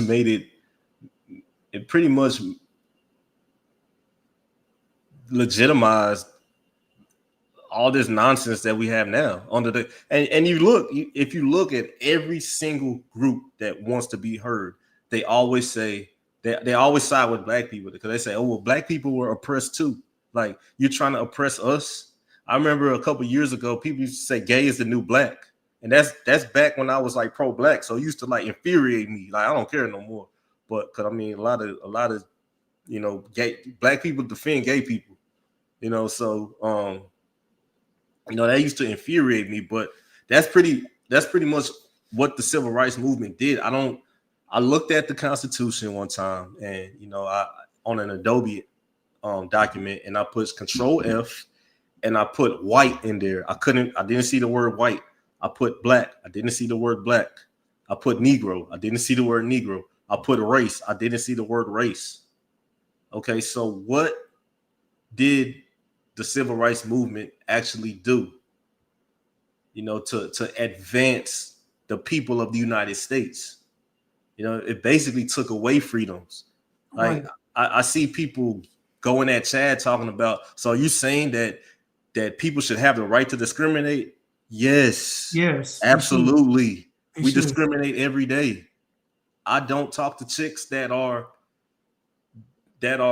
morbidly obese. Yeah, I'm 200 pounds. So if you're 75% of my weight and you're like below a certain height, I'm not gonna talk to you. That is that discrimination? Absolutely. But just like women won't talk to guys because they don't have a certain amount of money. Is that discrimination? Yes. But hey, that's what we do. We discriminate. You should discriminate. It's a healthy thing to do. I don't just eat everything. Listen, I agree that if I have something that's mine, I should be able to handle how I want to handle it. So if I have a business, if I say only fat folks can eat here, then guess what? That's what it is, if it's mine. But again, Black people have this victim complex as to where they almost are begging and pleading to be a part of, like, it's really disgusting, but they're almost like begging and pleading to let me come, even if they don't like the place, like museum, library. It is disgusting. And the thing is, that's why Black people hate the free market, because the market is actually the rewarder and the punisher. If you decide to have a business that discriminates against fat people, then you're going to lose that market share. Right. The market will punish you. But if you have a business to where you're excellent and people know about you, the market will reward you. And for example, Chick-fil-A is known for what? good service. Service. Yeah. So think about a company that doesn't even specialize in chicken sandwiches. Like they specialize in customer service, and they are rewarded to the point where they don't have to work on Sundays. Yeah. And Chick-fil-A is, every time I eat Chick-fil-A, I get sick. They're not the best chicken around. They had the most chemicals in their sandwich than any other sandwich in that chicken breast, whatever that is. But some like Church's Chicken, they don't specialize in customer service. They specialize in niggardry and honey biscuits. That's why. Listen. Back in my backslide days, I used to get a box of them fried chicken livers, a box of fries, 200 butter biscuits, a box of fried okra, some hot sauce. Man, game over. Game over. And then, I mean, I'm not trying to clown on people, but you look at where they strategically place Chick-fil-A's, and then you look at where restaurants like Popeyes and Churches, you look at the neighborhoods they're in. You know, Popeyes, Popeyes can be in any neighborhood. Right. Any neighborhood. Like it can be in the Hamptons, and it could be in, I don't know. Popeyes actually crossed over. Popeyes crossed over. Yeah, but Churches is always in the hood. Like I've never seen Churches in an affluent neighborhood. So that goes to what I always say. Like Black people have to demand excellence from themselves and from the businesses they patronize. They have to demand it. Like and even just us as Americans, we got to get off of this whole consumerism thing. Because just because something is available doesn't mean that we should buy it. We should buy stuff because it's quality. Right. Let the market speak. Let me see. We almost done with this clip. Trying to give you things that you can look up later on for your own benefit, so that you can get a better understanding. This is not about trying to. The question now. Okay, so let me go back to, because I asked you and Dave, I want to switch to you because Frank said he's not offended by the word tether. Sure. Right. But when you hear the word akata, and there's countless amount of words. Now, I want you to think about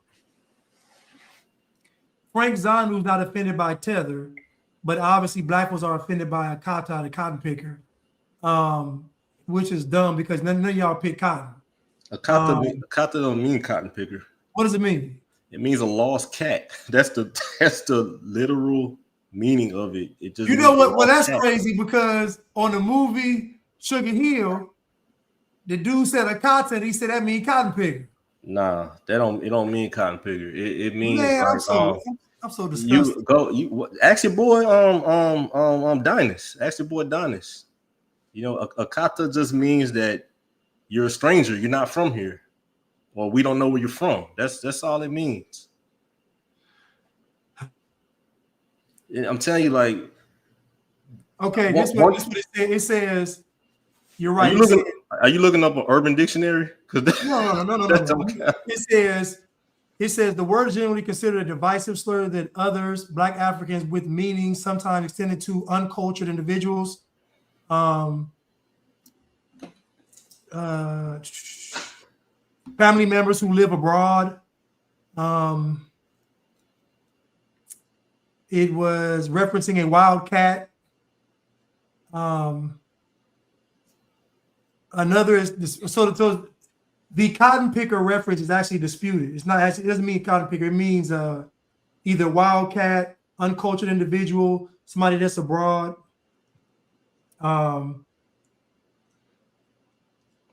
Yeah. One of my hobbies is learning languages and etymology. Yeah. When you learn the meaning of words, you take less offense to it. And I think I think that's a problem with Americans. Like we just, we live in a bubble, and we have the lingua franca. Other people try to learn to speak our language, Yeah. but we don't try to learn to speak other people's language. So we're kind of oblivious to certain sayings, certain things that are certain utterances. We don't have the context of it, so we take offense. But something like that, it may have turned into something negative because if two people, it's like I don't like when Mexicans speak Spanish around me because it's like it's like what y'all talking about, like like I don't know what y'all talking about. Y'all could have called me a name or something. Then they say something with emphasis, and then I'm like, I don't know what you said, but I know it's offensive. They could have just been calling me handsome or something. I don't know. Right. But I think that we should all strive to really just understand language, period. That comes with reading. A lot of people don't read anymore. And well, yeah, they don't read anymore. And also people are looking to be offended. They're looking for somebody to, which is none of this stuff offends me at all. But I was wrong, you all. Kata is not cotton picker. It is wildcat. It is someone that is abroad in another country. It was someone that is uncultured. Nothing to do with cotton. It don't even mean uncultured. It just means that you're not from here. Like we don't know where you're from. That's all it means. If you like, one of the like, things that one definition says uncultured. If you talk to Africans, like a lot of Africans like know where they're from to like, their village and all that. You know what I'm saying? So it's like when you run across somebody, they're like, where you from? I don't know. Like, Oh, I got you. So never mind. So no. So disregard what I just said because it said the meaning has extended to uncultured individual when it comes to talking about Black Americans. So the definition is what he said, which is a wildcat or a friend or teasing somebody that's a family friend or family that's abroad, that lives abroad. I don't know, lives abroad. But wildcat is the that's the literal definition, the denotative definition. The connotative aspect of the word is just we don't know where you're from. You're not from here. You're a stranger or something like that. Right. So I had two more videos and then I'll add two more. I'll go to this one first. It's been a good discussion though. I know I made people mad in the chat. I'm sorry, but oh no, you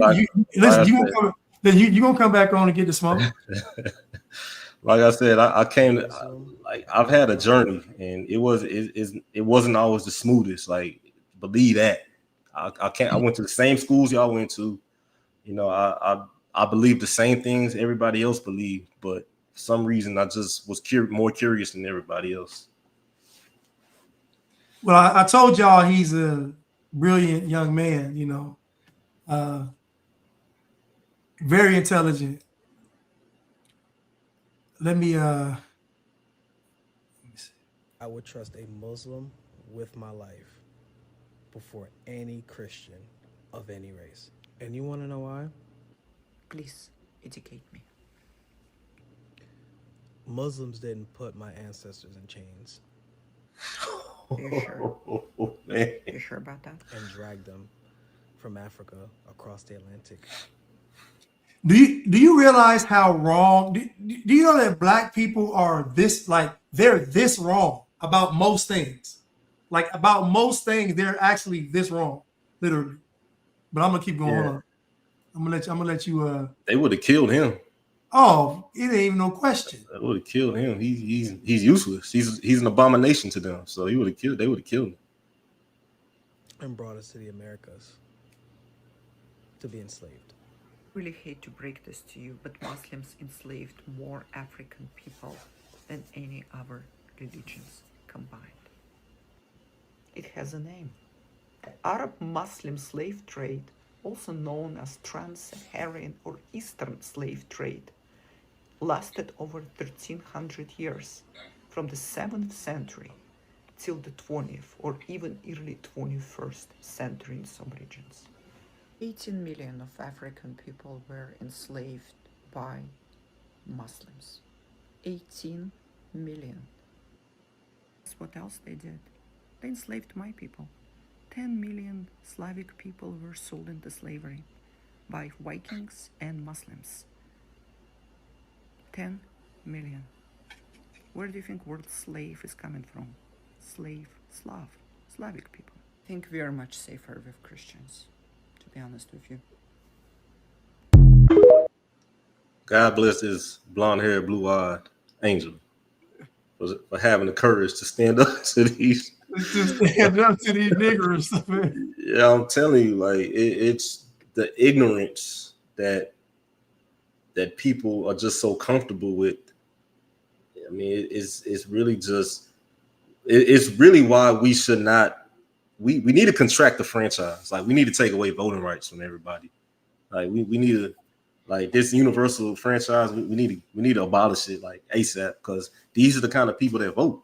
Right. So what do you think? So you say that a person that votes has to. What are the criteria to be able to vote? If you were in charge, what would your criteria be?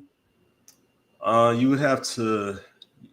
You could either own a business. You can either have a business, a profitable business, land ownership, home ownership, military, or How about government employees? no. Yeah, Not all government. Not all government. I knew you was gonna say no. I knew you gonna say no. No. I knew you gonna say no. Hell no. I knew you gonna. Hell no. I knew you gonna say no. But if everybody didn't vote, then the government, we wouldn't have so many government employees.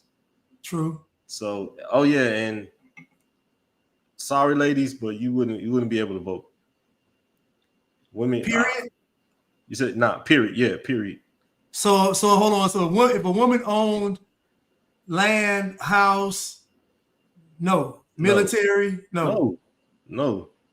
Cause the thing is, your vote comes with responsibility, and even I was reading something about what a citizen is and what it what it means, and you had the citizen is not, it wasn't about having rights, but more so duties. Right. You have duties that you have to uphold. Right. And the people that didn't partake in the political process, gosh, I forgot what they were called. I think if you look up the word idiot, that's really like where we got that word for, like idiot, somebody that does not partake in the affairs of public policy and all that. But that's for like citizens. But everybody wasn't able. This thing about universal voting, like it was not a thing, and you see what the consequence of it is now. We look, man, like like when you were in school and you slacked off the whole grading period, and then report cards were coming, and you just knew, you like, oh man, like that butt whooping's coming, right? Yeah. That's how I feel like every 2 years when we had midterms and the general election, because I'm just like, oh man, like it's not gonna be good, It's coming. It's coming, and I don't like what's coming for next year, with this midterm election season, because the things that are going on, people are not smart enough to actually know how the system works, and right.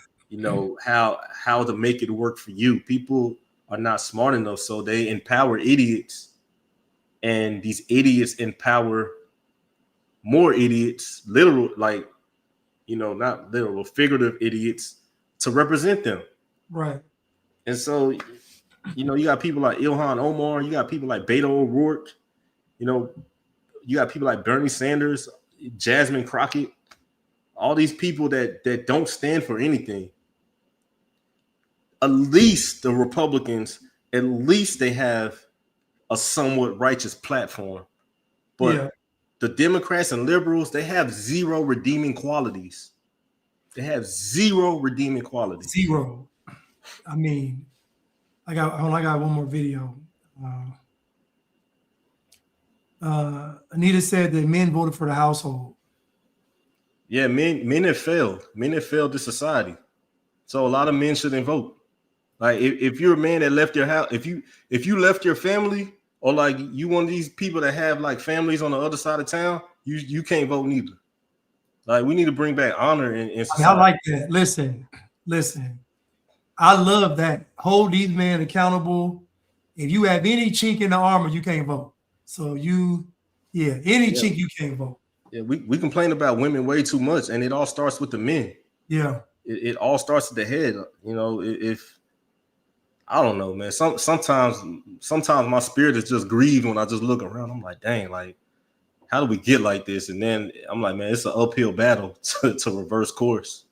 I was talking with somebody and I said that men stopped setting a standard, and men just got caught up in, because now I see a lot of men, even the red pill content I see is still geared towards making everything about the woman.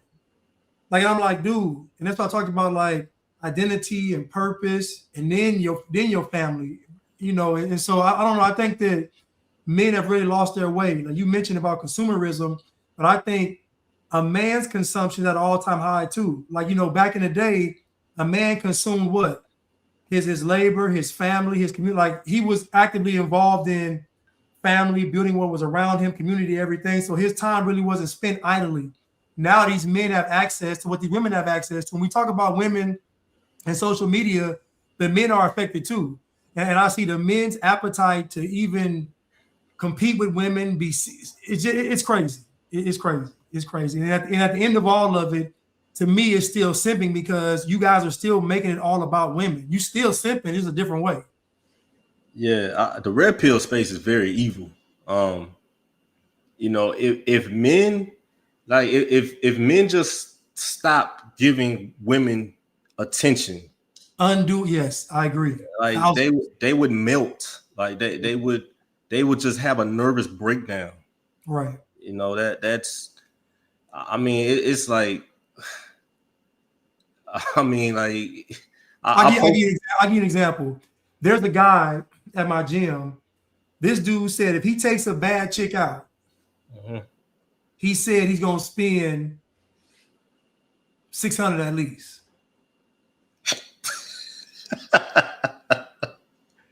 And then he said if it's like a little like chick that ain't that bad, it's all right.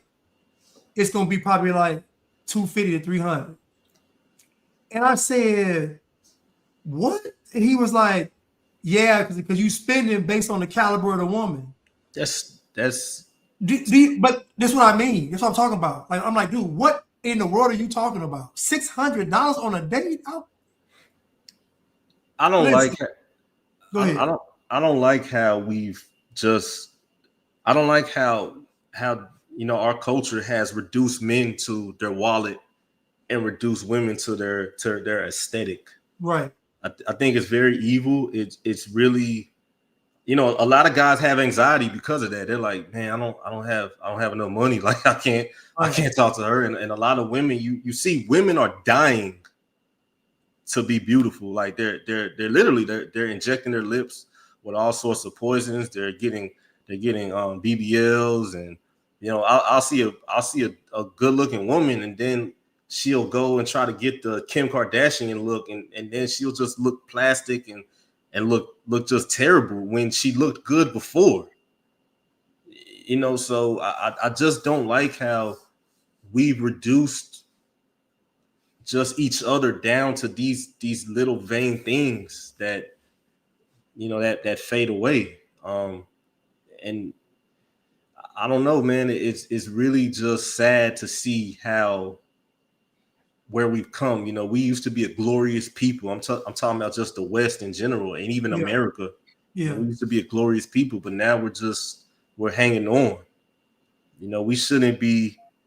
You know, people talk about dating a lot. You know, I put on my story today that this discussion about dating after a certain age is a sign of arrested development, because I don't believe God designed us to be without a spouse for the majority of our adult life. Of course not. I believe that we were supposed to get married young, Of course. and Grow together, right? grow together. You know, nowadays, you know, people say dumb stuff like explore the world, see the world, and then get married. By the time you do that, you're broken down. You know, your heart is heavy with disappointments. The women are crazy by that time, or they done drunk, they done did drugs, and you know, now they done threw off their cycle. Now they can't even conceive, and I mean, it is crazy. You know, sin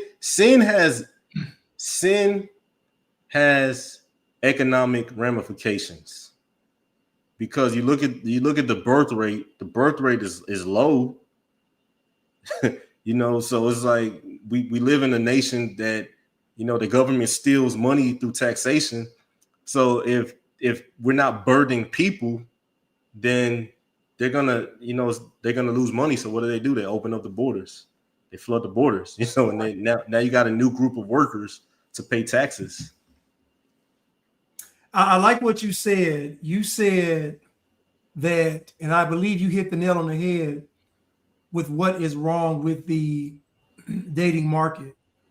The problem with the dating market is that it is a dating market.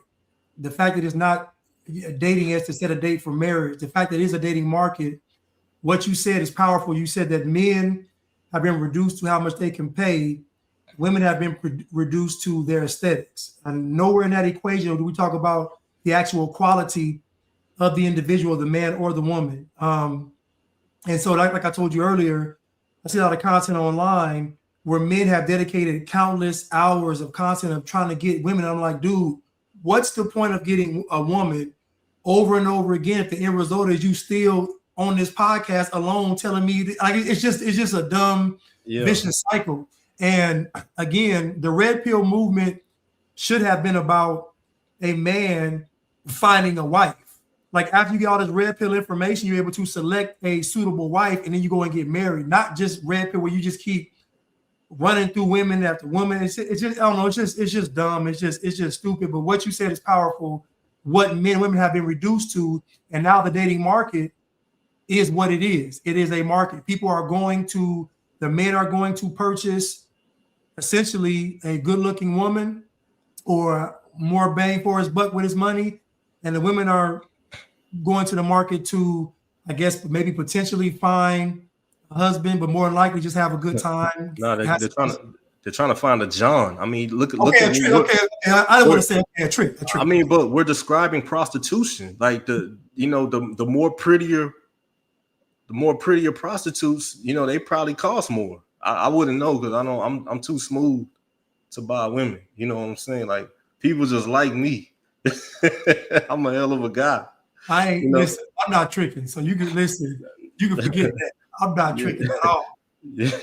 Yeah, but you know, that is literally just we're talking about prostitution. Like, you know, girls say, "Oh, I'm too pretty for him," or, you know, he doesn't have enough money for me. And I mean, you know, it's like women get so triggered by that question, what do you bring to the table? If you confident in who you are, you should know what you bring to the table. I asked the woman, what can she do for me? She said, I can be a really good mother to your kids. She said, I can be a really good support for you. I can be your best friend. And I respect that. I like that. Yeah. Girl told you that? Yeah. That I mean, the follow through is another thing, but what she said, I'm just like, okay. Listen, she would have my attention. I ain't gonna lie to you. I'd have perked up on that one. Yeah, for sure. But like I said, the follow through is something. It's a whole nother thing. You know, it's like the gymnastics. They flip, they do the twirl, they do a 360, then they land, and then they fall. They sprain the ankle or something like that. But you know, I realized something, that there's a thing called obviously a woman's nature, and if a man is smart, he will study a woman's nature. Women aren't going to do it. They already know they're chaotic, so they're not going to do it. But if a man is smart, these women are always going to try to test you. You know, it's just like it's just in our nature to just to test the man. Now, whether or not you want to play the game with them, I understand. To me, a mature woman is not going to play these games. She's not going to do it. Like she's going to see the value in a man. So, you know, I'm going to go ahead and I'm going to submit to this man. But most women, it's just chaos, man. It's just chaos. I think if a woman is walking with God, then she's not going to play those games. And I you know agree. that's why if she truly is, I agree 1,000%. I agree. Yeah, I call the bluff of a lot of these church girls, a lot of these Christian content, women-based Christianity content. I mean, I call that bluff all the time. Like a lot of them are full of crap.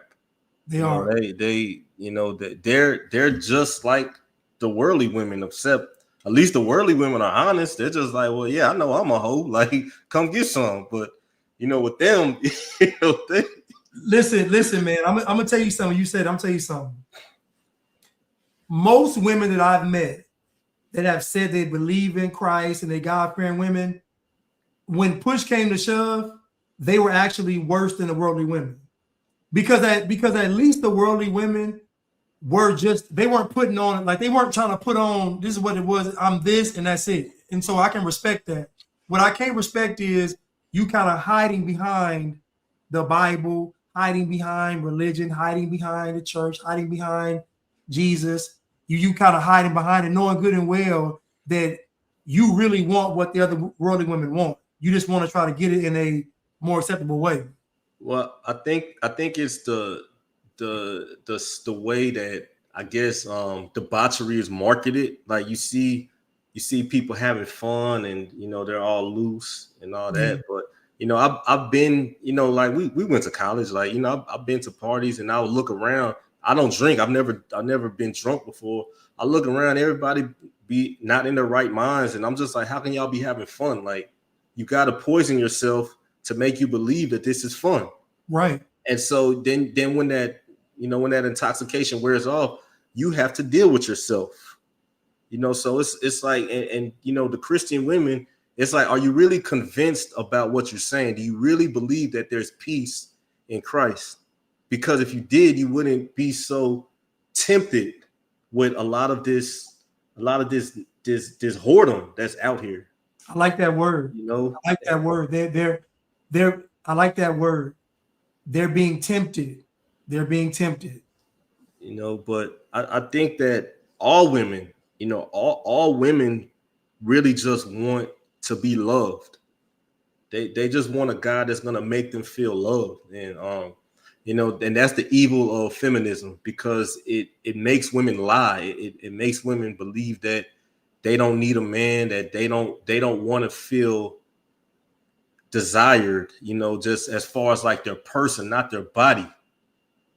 You know, it's, you know, we, like I said, we all went to college, right? You know, and then you spin the game to that girl. Then once it happens, then you just like, get away from me. Like, no woman wants that. That I mean, you gotta think, you know, to fully expose yourself, right? And then you get rejected. That's a devastating experience. Right. No woman wants that, and women need to stop lying, talking about I can be out here doing what men can do. Like, nah, we're not the same. No, you can't. No, you can't. I'm gonna tell you, a woman's best existence is to be submitted to a godly man. That will give her the most fulfilled life she could ever ask for. But I like the word you said, tempted. And I think a lot of these women that claim to be believers, they're tempted because they don't see a godly lifestyle as fun and adventurous when it actually is. And like, as far as me, right? Like, I've been to so many clubs, and I've done a lot of partying in my life to where it doesn't even, like, I don't drink, I don't really do, like, it don't do nothing for me. It doesn't, like, I don't even, and I'm still meeting, and I meet women and they tell me they want to go out and have fun. I'm like, what do you think you're missing out? I said, there's nothing going. I said, you can not go to the club for 5 years. You go back into that club, nothing has changed. It's the same thing. People still getting drunk. Who could like? Nothing has changed. And I'm like, what do y'all think y'all missing out on? But to me, that's a part of that feminist doctrine and this programming where women think they're missing out because they're not actually out there running these streets. And I don't know, it's just crazy.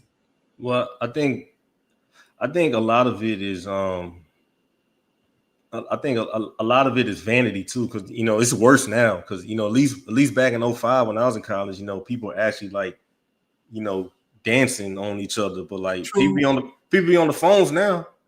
Yeah, people be all on the phones now. They head down. Don't even have dance floors anymore. All they got is sections. Yeah, so it's don't have dance floors anymore.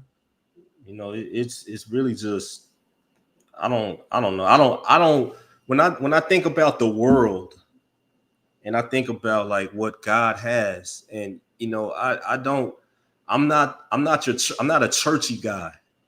I don't believe that Abraham walked around, talking Bible verses. I think that he just walked with God. He was an honorable man that walked with God and lived his life, and he was productive, and he showed forth that fruit of the Spirit.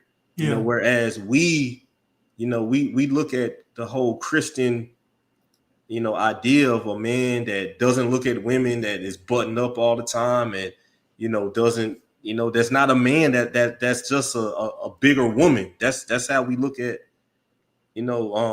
Christians. That's our idea of Christians, and that's not how any man in the Bible was. I just believe that if the Spirit is really dwelling in you, that fruit of the Spirit, that you're going to be a kind man, right?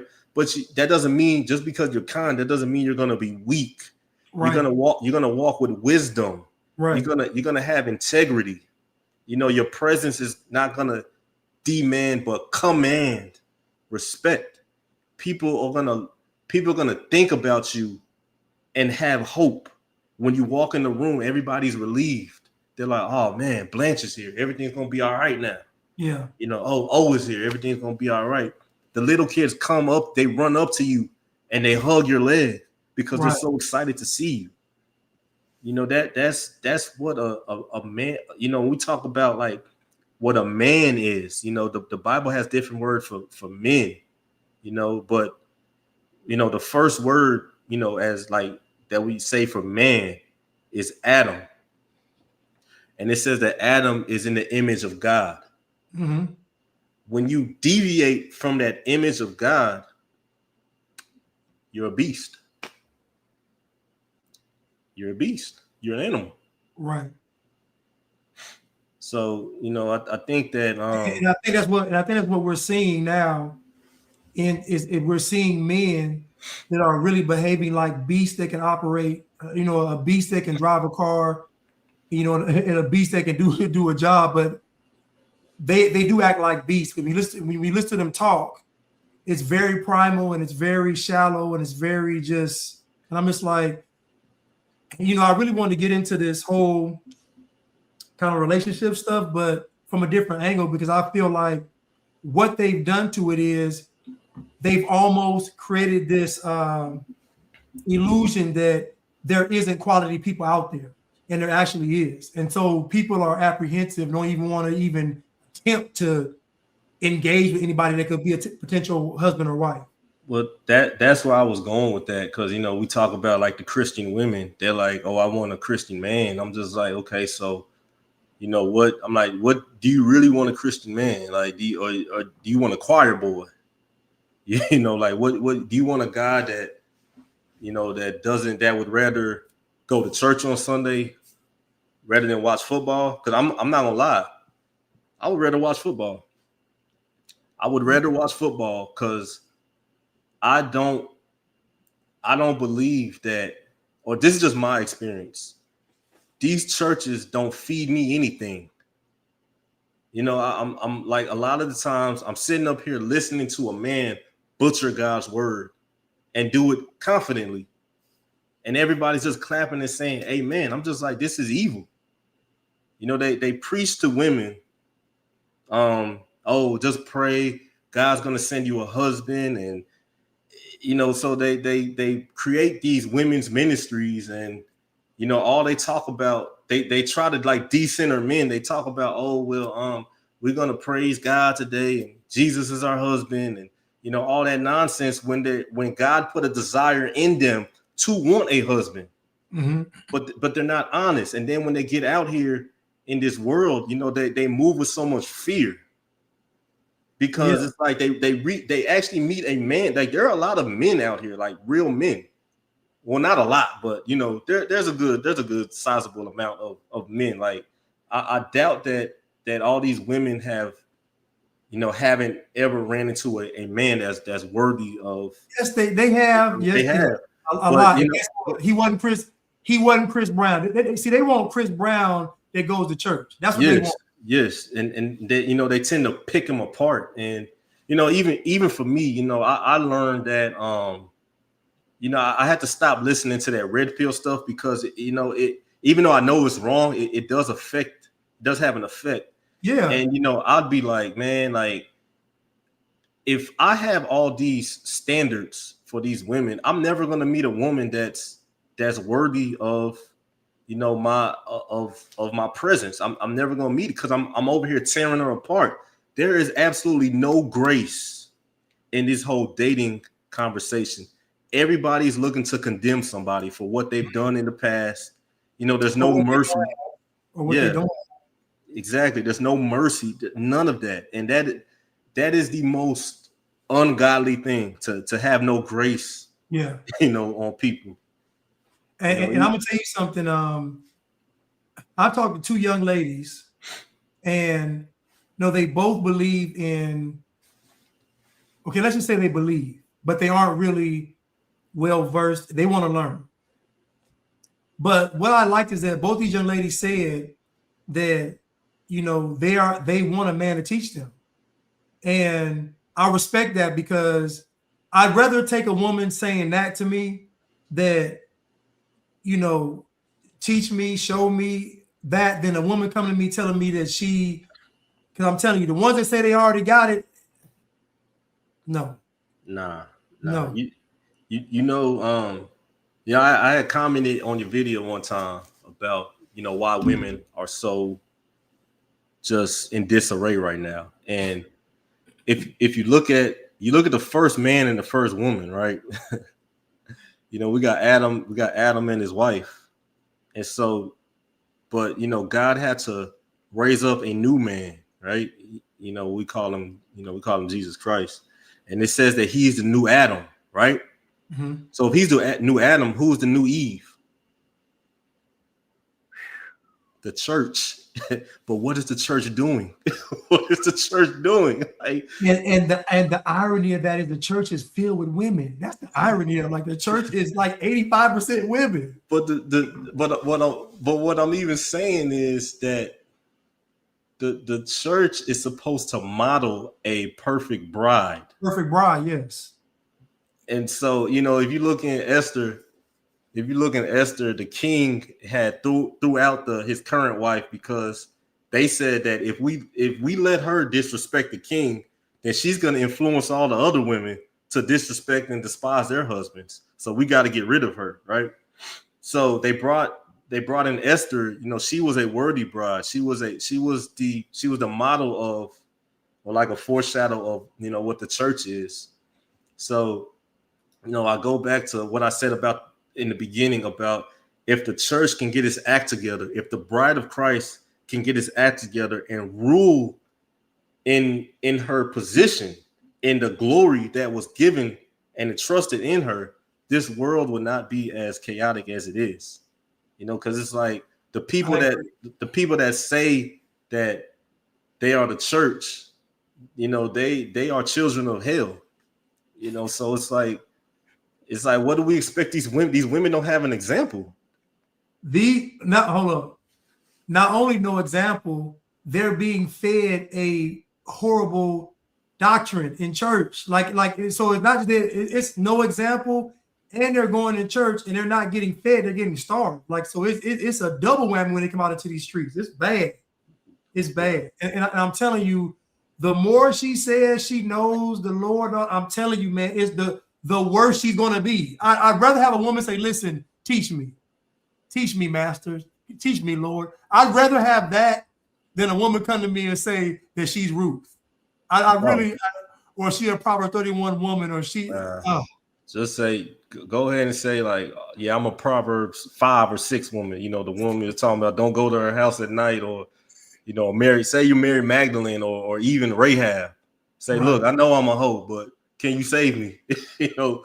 But listen, I can work with somebody coming humble and saying that. I'm just saying, when you know what I mean, when I see man that's bad and they talking about they love the Lord and they messing with this dude on the side, they doing, it's just, oh, it's bad. It's bad, man. It's bad. But I will say this though.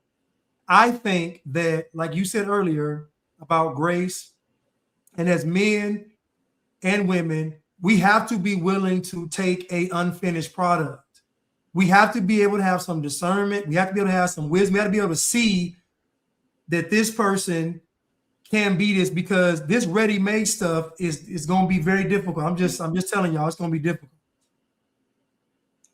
Well, I mean, you know, the Bible says that we should be imitators of God, and it said that God gives grace to the humble, and He resists the proud. So, you know, that's what I do when I'm out here on these streets. Like, if you're not humble, then I don't want nothing to do with you. Can't even talk to you. Because I'm not, because you know, and I'm not Mr. Perfect. I'm almost, but not quite. Close. Not quite. I'm just playing. But now, you know, just being a man today, I mean, it is very, and I'm not complaining, because, you know, heavy is the head that wears the crown, but I'm telling you, like, the labors that you have to go through just to get done, you know, your mission, and then for women to just be bashing men all day. I'm just like, man, y'all don't understand what it's like. Y'all don't understand. Like, y'all need to be a little bit more gracious. So, but what I find funny is they talk all this stuff, but they don't get along with each other. So I'm like, what do you think a man is going through? If y'all can't be around each other like that, what do you think a guy is going through? And I tell people this too. If the guy is truly walking in the footsteps of Christ, he is truly trying to be a Christ-like man. If he gets with a woman, he's going to be the lone voice in her life. Like, everybody else is not going to sound like him. He's going to be the only person talking like him. Her pastor ain't going to talk like him. Her family ain't going to talk like him. Her friends ain't. The media, he's going to be the lone voice in the room. That's why I tell women, y'all got to sit down and be still, because you can't run around and think you're going to be able to hear clearly from a man of God. You're not. He's going to sound like he's wrong because everybody else is telling you something different. You look at the children of Israel in the wilderness, and we talk about an assembly. An assembly is always feminized, right? So, you know, kind of like the church is an assembly. So it takes on a female persona. So, you know, you look at the first Adam, right? When Eve fell, what did when Eve transgressed, what did he do? He didn't chastise her. He didn't pray for her. He didn't offer a sacrifice for her. He said he blamed God. Blame God. Okay. Then you go to the wilderness when Moses went up to the mountain, and Aaron was supposed to, you know, be the head. Yeah. And you know they were doing what they were doing, and then Aaron gave in. And then what happened? He taught him how to make the golden calf. Yeah, they made they pressured him, and he gave in. He said, yeah. And a lot of people died. Yeah. Right. But Moses, on the other hand, you know, he did the right thing. He said, God, don't destroy him. Remember your covenant with the fathers. Don't destroy them. Please don't. Please. You know, look at what Jesus did when they were crucifying him. Forgive them, Lord. They don't know what they do. You know, so I say that to say, like, as a man, you got to tell a woman no. She, you know, I realized this one time. You know, I was like, okay, as a husband, I'm gonna have to be my wife's father sometimes. I'm gonna have to wear that hat most of the time. You know, sometimes, most of the time. No, I'll say I'm not gonna do that. I hope not most of the time. But Yeah. just like Just I got for the initial years. Yeah. maybe so, but Yeah. just like I'm gonna be her father sometimes, she's gonna be my mother sometimes. Sometimes, yeah. She's gonna stay in that motherly role. She's gonna offer sound wisdom when I'm out of control. She's gonna be there to, like, if I'm hurting, she's gonna be there. She's gonna have that nurturing touch. You know what I'm saying? So, I think we lose all that in this discussion as well. I agree. Listen, man, I really want to I want to bring you back on for the date. See, I want to talk about the dating. We covered a lot in today's show though, but I still want to bring you back on. Like I said, we didn't really get into it, but I love your commentary, excellent insight. Always one of the most brilliant young men that I know, and I'm not just I'm saying that for real. I really mean that. You always have been, and so I just thank you for coming on my show. Hold on, where can they follow you? You can go as Stimulated Students on YouTube. That's the channel where I post like some of my academic lectures or lessons. And then you can go on, I'm gonna put it in the chat. Yeah, put it in, I can pin it. You can put both of them in there, or all of them. All right. So you can go on you can go on youtube.com, The Real ISO / The Real ISO, and I should come up. But the channel is called Old Dog Not From Menace. That's the channel. But the handle is The Real ISO.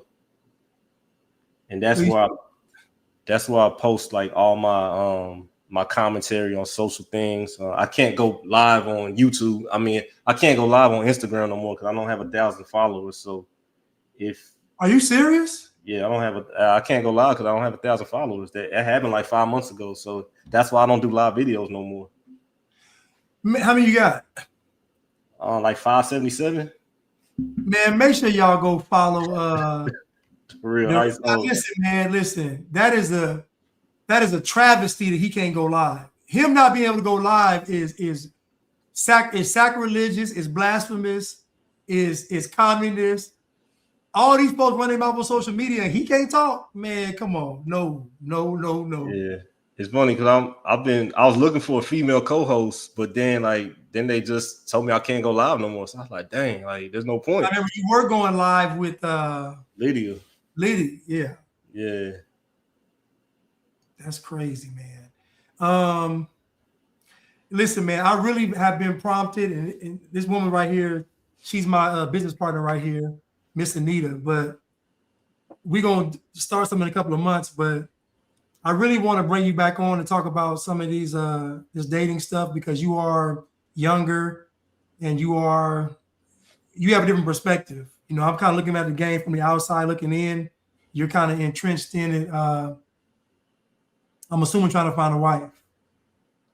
Yeah. That's it's funny because like I was never one of these guys that wanted to avoid marriage, but I mean I had to grow. I think it got to a point in my life where it was like God really became my father. Like everything that I didn't learn, like God had to like show me and teach me and reinforce it. So I think now that's where I'm at now. Yeah, and it's a good place to be because it's like we all have that longing for our father, but I think that now I'm at the place where I have to make a decision on my career path because just spending 8 hours a day just wasting it instead of actually putting all I have into my gift. I do have a gift to teach. Like I can teach. Like you do. I teach biochemistry, organic chemistry, calculus. Those are things that people can't even pronounce. I told y'all he was a genius. I told y'all. I'm not a genius, but I'm saying like I always said, like I used to tell my homeboy, I'm like, man, one day I'm gonna have my own school and we're gonna have a Bible-based curriculum and we're gonna teach people and all that. And it's like the time was then. And now it's like, I don't have peace because I'm not doing what God has shown me I need to do. So it's Right. like I cannot rest. Like every minute that I clock in, it's like my heart is racing and it's a fight because I'm just like I know I'm greater than this. I know I should be doing something else. So I think that I'm in a season now where I'm gonna have to trust God, for my increase, because it's like I don't want my wife to be my crutch. I don't want her to be my band-aid after a hard day of battling out here. I don't want that. I want her to have all of me, because I feel I have a lot to give. But if I'm over here rationing my energy so I can make it through 8 hours of the day, I think that's kind of unfair to her. So I think that's kind of like where I am right now. I mean, look, I'm not being arrogant, but like, if you really apply yourself, you can find a wife. It's not. Listen, I could have man. I could have been married probably at least 8 times in my life. I'm talking. I'm being honest, like literally 8 times. Literally, if I'd have proposed to 8 women, they would have said yes, no questions asked. They would. So that's the difficult part. The difficult part is being married and having the marriage last.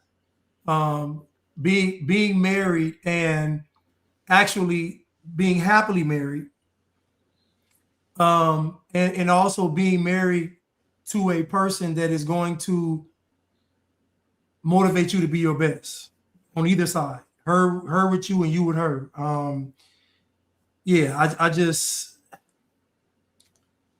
your woman's gonna mirror you.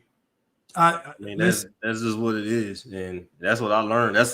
That's why I stopped just talking to women, like, because I'm a social person. Like, I go out and I talk to people, I tell jokes, and I always have I can converse. Like, I know a little bit about a lot of things, so I can hold Yeah. conversation.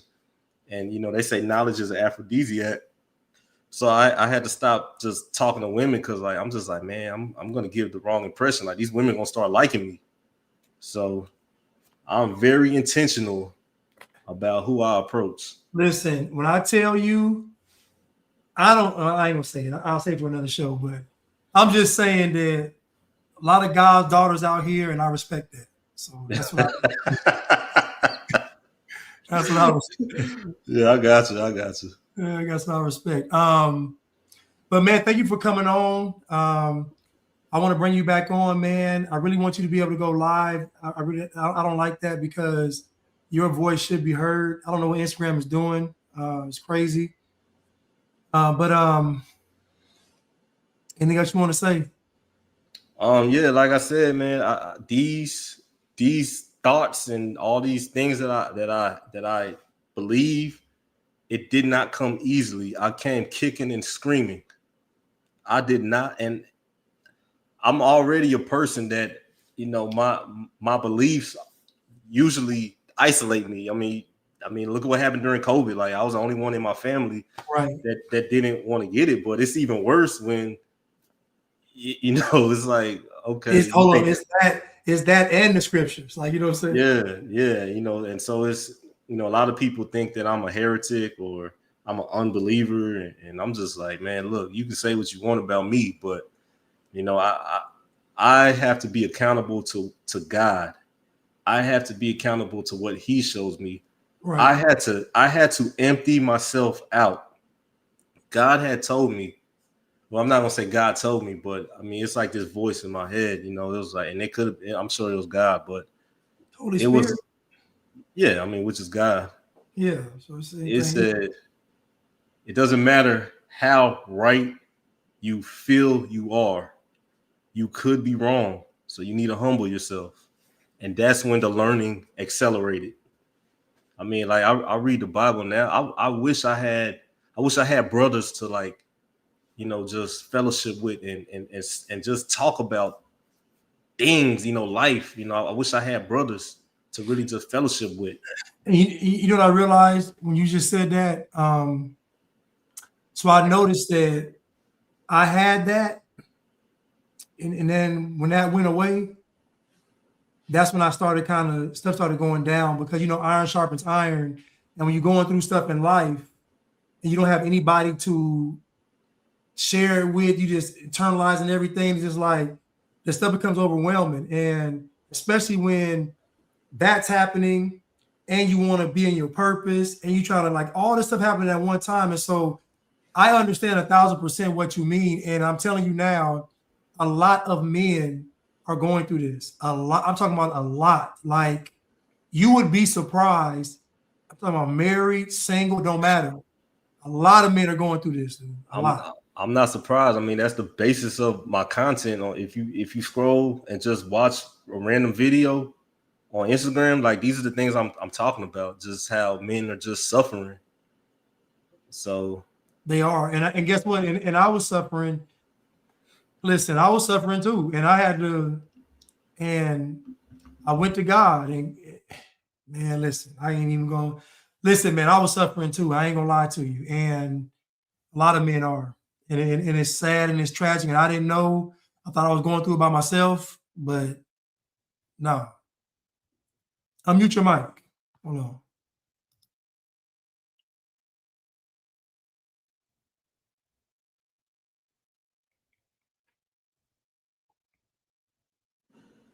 all right, can y'all hear me? Uh-huh. Y'all can hear me? Yeah. Okay. Yeah, I was saying that's the evil of just this separation and this macho attitude and this trying to be tough. Like, brothers need each other. They do. Even the man that you believe that he has everything that you want, he's suffering because he has nobody to talk to. He's suffering in his marriage. He's trying to make it work, and he has no kind of support system. So brothers need each other. So, and then one last thing, if y'all think I'm crazy about what I said about Jesus already came back, read the Gospels and read when he's talking about the kingdom. He said the kingdom of God is within you, and it comes not with observation. So, that's all I really got for tonight, man. I appreciate you having me on. That's your mic drop. I guess so. How did Wolverines? I guess so. Yeah, I'm not trying to ramble all night. I know you said that you was trying to close, but yeah, I appreciate you. You good, man. I always liked your content. I used to watch your content before you blew up. I remember you did that video about you gave your mom the silent treatment. Oh yeah. And your uncle had to check you. He was like, "There's no way she can defend against that. You can't do that to her." I was like, "Man, that's." Because I went through that with my mom. Like, I can hold a grudge. Yeah. Not necessarily hold a grudge, but I can be like, you wronged me, so I'm not going to talk to you. And I did that to my mom a whole summer. Yeah, ate her up. So yeah, and I like I said in that story, I never saw my mother go back on a punishment. That was the only time she did, and my uncle told me why, and that thing hurt me so bad, man. That thing hurt me. Well, I was like, God, it hurt. This somebody said I'm a Mason. I'm not a Mason. Listen, I was about to put it up. I was about to put it up. I'm not a Mason at all. So, well, he said you was a Mason affiliated. I'm not a Mason affiliated. I am not. I have no affiliation. Like, I'm just like that's the thing. It's like when you read and you know things, it separates you, and it's a lonely place at times. But hey, like I said, I'd rather dwell. You don't believe. That's fine. I don't have nothing to. I don't even know this person. Why you think he a Mason? Like what? What's with STEM? It's stimulated. Like, you don't know what STEM, science, engineering, technology, and math. That's what STEM is about. It's a play on words. Like, come on now. What does STEM have to do with Masons anyway? What is it? So he's with STEM. Like, I don't. Come on. People just be grasping at it for straws.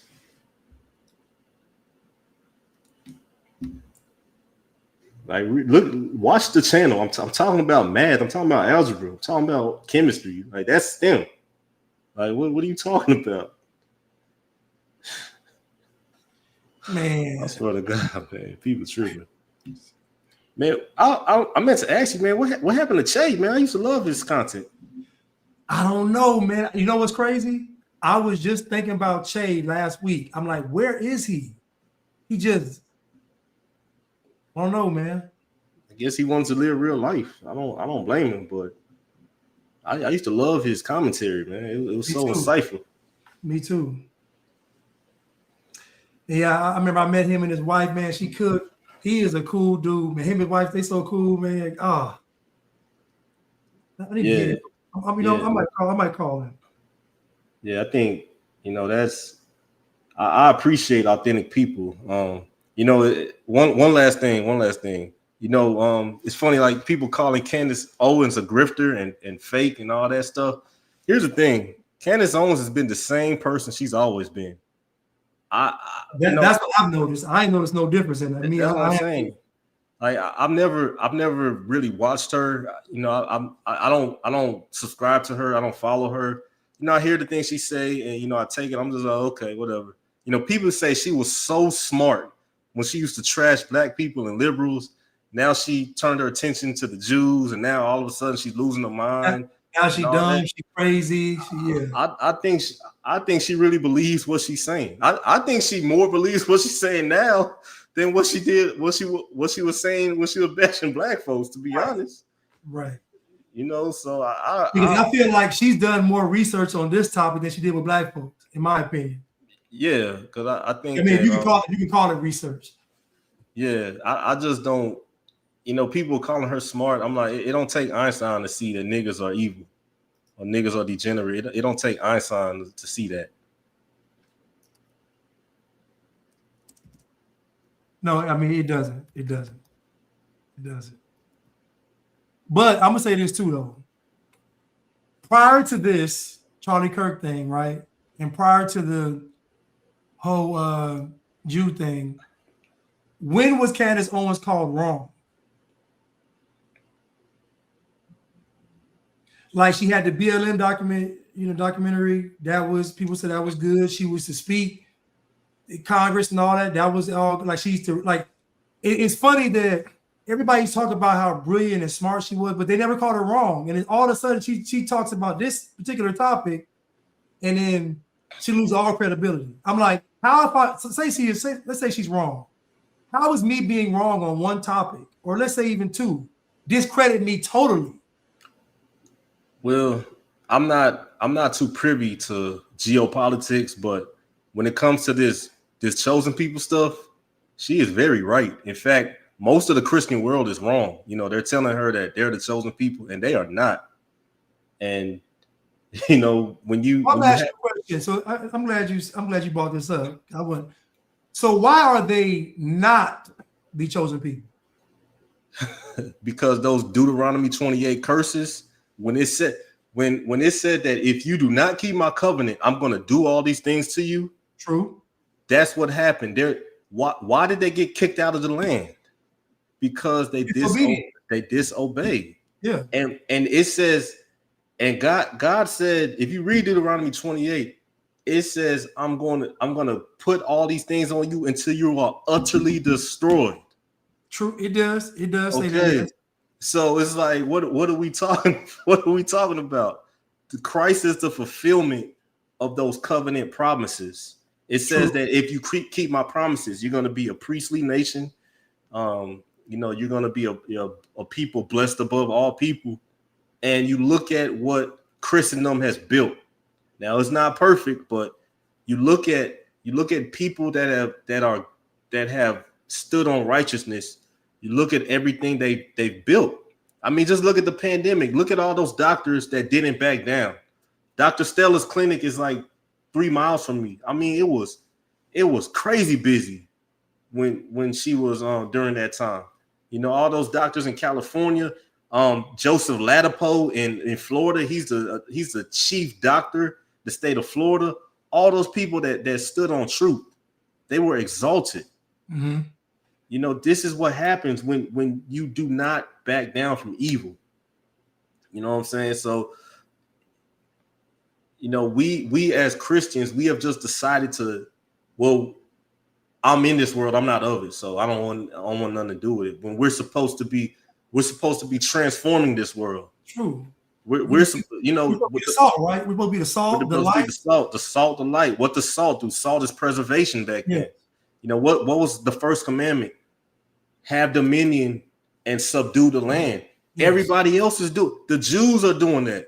The Muslims are doing that. But Christians are just saying, "Oh well, this it's all gonna burn down anyway, so I don't care." Like, right? Jesus is gonna come take us out of here. I'm telling you, like that mentality has caused so much damage to the kingdom of God. It has set us back so like centuries. Instead of actually working in this world, instead of showing God's power and God's hand in this world, we have just let the reins off and be like, okay, well, y'all have at it. Right. And people are, and as you see, people are dying. We're about to lose our country if we don't get it together. Right. Right. Yeah. So I guess one question I have. So what would be the consequence of a nation of people that God chose that were disobedient? Bondage. It was in the Bible. What happened when why were the children of Israel? Why would they keep going into bondage? Because they were idolaters. They would chase after false gods. So God would bring in another nation and he would destroy them, but he would keep them remnant. So it makes me kind of wonder, right? And I heard somebody say this on a live. This one young lady, you would like her too, but she said that, and I thought about this. I thought about the land of Israel, right? The land itself. If it's God ordained, why did everybody else have to get involved? Because it's not God ordained. It's not God ordained at all. Like, I don't want you to hold on. I'm going to ask the question again. Okay, this is what I'm saying. So you have a nation of Israel, and they're trying to be formed. Mm-hmm. So I'm thinking, if God is, because the purpose of getting the land is to be obedient, to have faith in God to get the land, right? That's what I'm thinking. That's what you're thinking, yeah. But okay, what are they thinking? I'm thinking, so to get the land, the obedience that we have to God is tied to us getting the land, meaning that we trust God, that he's the most high, we got the land. Okay.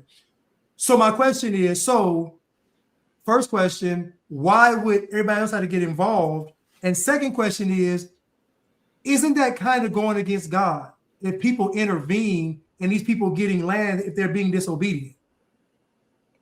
I mean, I don't see any time in the Bible where God rewarded disobedience.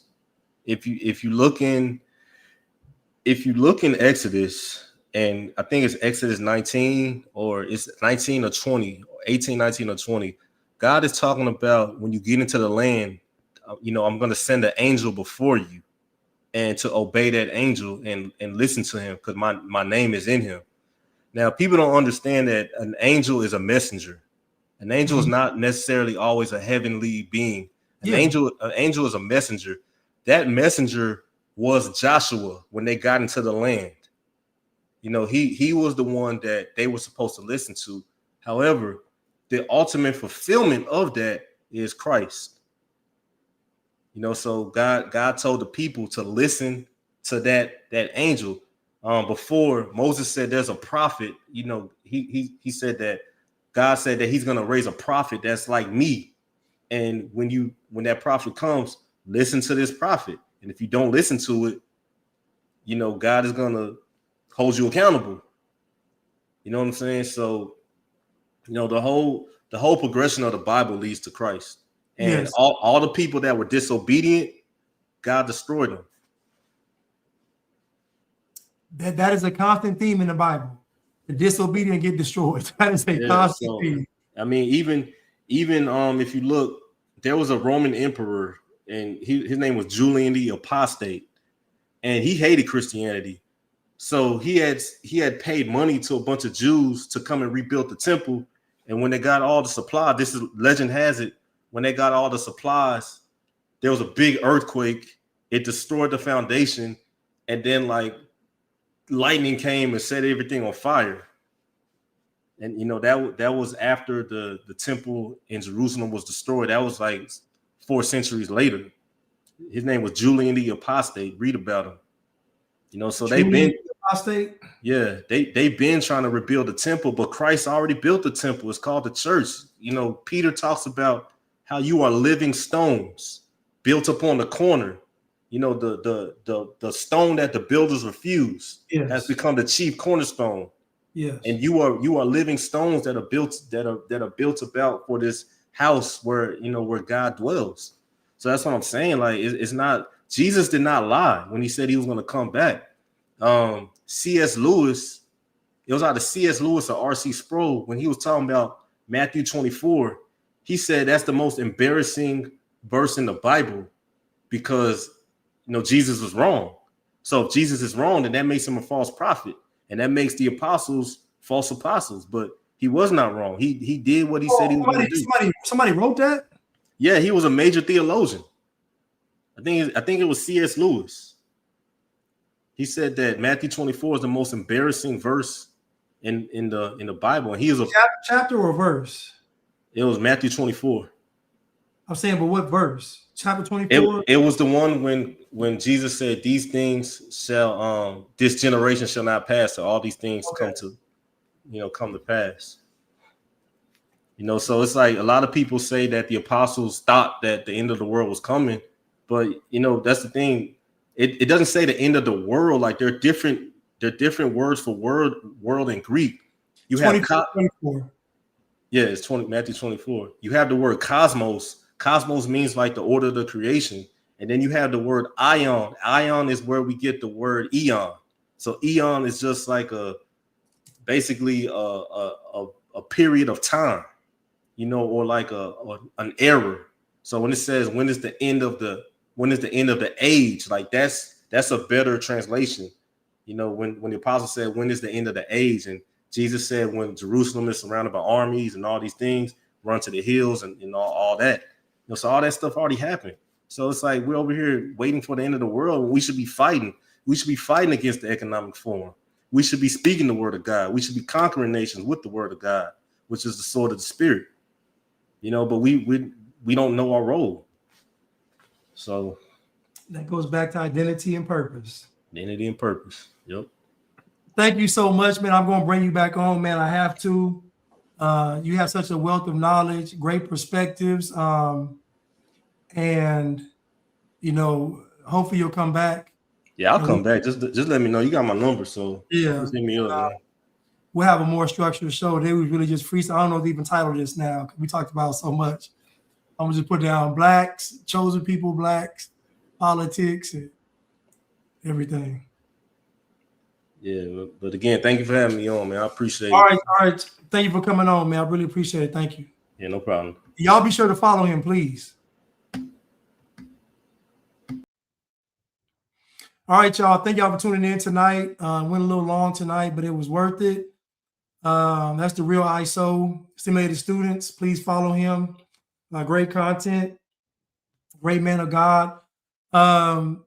Listen, I love y'all. I want y'all to have a good night. And I will see you all soon. Thank you.